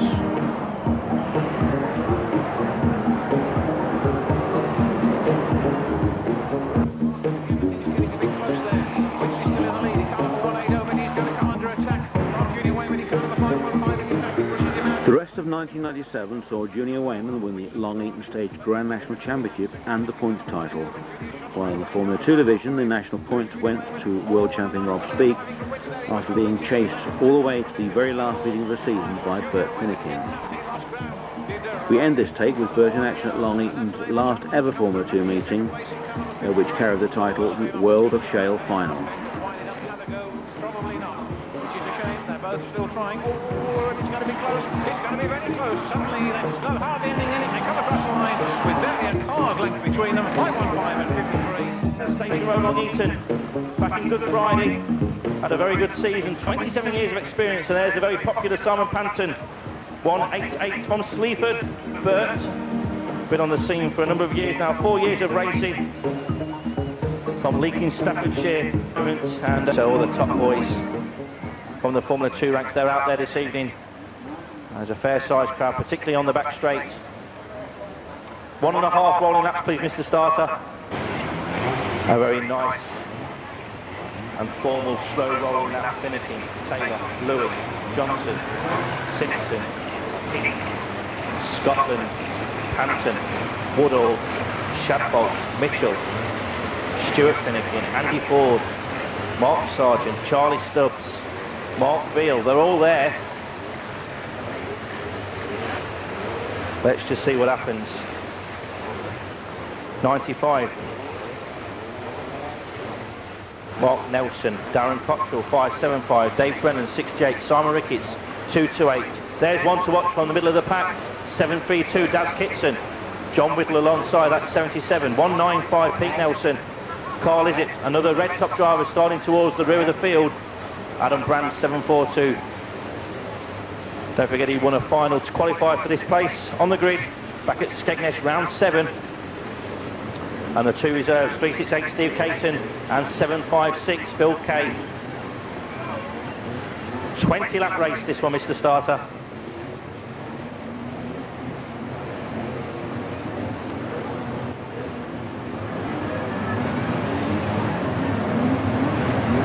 start to pick up your favourite driver. Give that driver a cheer. Soon to be shown the green flag. One final cheer, please, and away they go. We've gone green. Let's see what happens. Finicky doesn't get a good start. He's already lost a few places. It's Taylor that takes him into the first bench charge. Taylor 790. Rob Johnson 824. Then Finicky, he slipped back into third position. When we're too concerned just at the moment. Here they come. Challenge goes in from Johnson on the back of the Taylor car. The flashing lights of Taylor takes them around to start the next lap. 790, 824, 559, 159. Those four cars bumpers go in and clatter in there, and Finnegan sees a chance to go through. Looks like there's nobody out of the race just at the moment. One car just though appears to be parked up. One of the Nelsons, it looks like it is, but Finnegan, the new leader. 559, 824, 790, 159, 871, 188. There's Stuart Finnegan, 55. Brian Chadwell having a drive of his life in number 70. He's up there fighting down with all these top drivers. But it's Finnegan now. Prefers to cut his way through the back markers. The first nose looks to be number 77, John Whittle. Finnegan the leader. Didn't get the best of start, but he's in there now in pole position. A couple of cars spinning around in front of him. One of those looks to be Andy Ford, number 13. Finnegan's got a problem. Oh, my blocked off there. Johnson sees a chance. Bump goes in. Good challenge there from Rob Johnson. 824. He knows he'll need to be on his best to perform to get past Finnegan. He's done just that. They exit that bend. 824, the new leader. 559, 790, 159. First, second, third, and fourth left together. Finnegan goes wide. Taylor comes through into second position. We thought it'd be good, and it's proving to be that and more. Johnson is the new leader. A slow moving back marker in front of him, that's Andy Ford. Move over Ford, get the leaders come through. Johnson the leader, Taylor in second place and pressing. Finnegan's got a problem, he's dipped back into third, fourth position in fact as Louis moves through. What a terrific drive by Louis in 159. Andy Ford will not move over. The leaders are trying to get past that driver. Andy Ford blocking every move as he shouldn't do. 824 comes in one more challenge.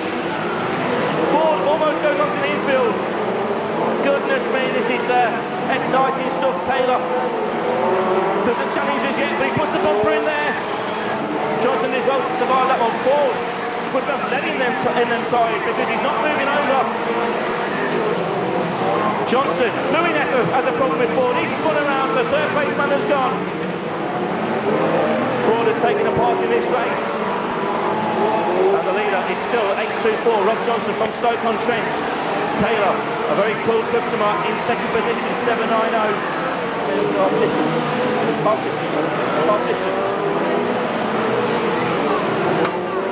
distance, Mr. Starter, this time around with the leader, 824, 790, 559.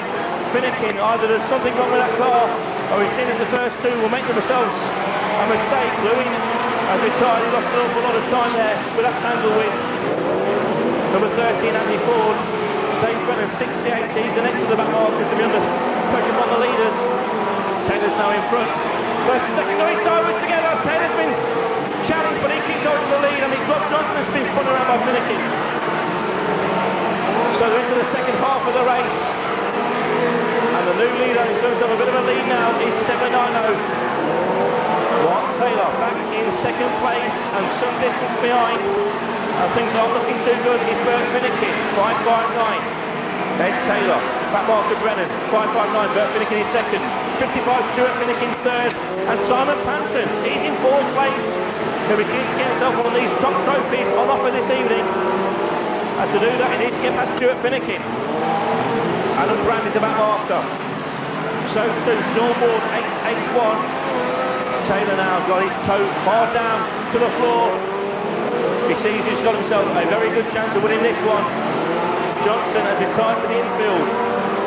Simpson also sitting aboard the car. He's out of this one. He comes to lead it one more time. Now he sit back in the hurley laps just to make sure he wasn't in there as the bumper was crashing in. Maybe that was his best tactic at the moment, although Finnegan does appear to be closing quite a little bit as they move into the second half of the race. Yes, very much so. Finnegan now is beginning to close. How are we doing for that? Is it 5 to go yet? 5 to go yet?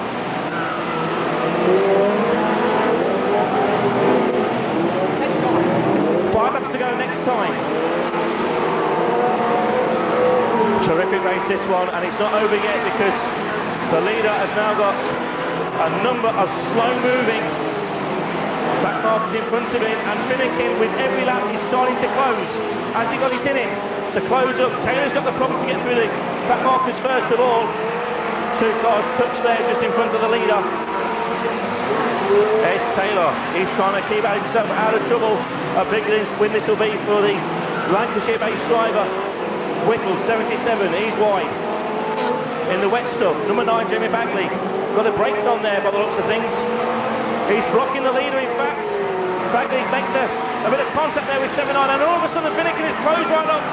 3 laps to go board has been shown for the leader. The flashing lights of Taylor in front of the top show performer, 559 Bert Finnegan. These back marks are only the same. The outcome of this race is no doubt to that. Darren Cottrell, 575, he's still going. Kitson, he hasn't made any progress. There's 2 laps to go board now. He's shown to Taylor. Barry Scotland, ignore him, he's a back marker. Finnegan's in second place. Finnegan pushing as hard as he can into the turns. And there's a bit of a problem there for Finnegan as he makes contact with the 34 car. All the momentum has gone from Finnegan now. He's giving his best shot, but I think he's losing ground over the last 2 laps of the race. Taylor starts his dash back. Finnegan in second place. Third is Stuart Finnegan, then Simon Panton, then Brian Sheffield, 70, 242 Martin Heath, he's up there also. 68 Dave Brennan, 103 Carl Lizzie, they're up amongst the leaders. But all eyes now are looking on the leader as he comes around. 790 takes the checker flag, a terrific drive there. Finnegan could do no more, finishes in second place. Stuart Finnegan, 55 in third. Simon Panton, 188, finishes fourth. Still they screen passengers in race control. Keep them going, Mr. Starter. 732 Daz Kitson, 228 Simon Ricketts, they complete the full race distance. Keep them going, please. An awful lot of tailing Charlies. Their finishing positions required.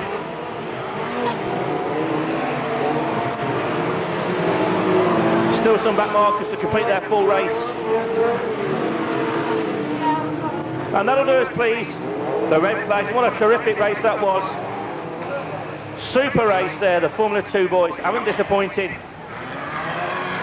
Must be a bit of a problem there between 95 and 34.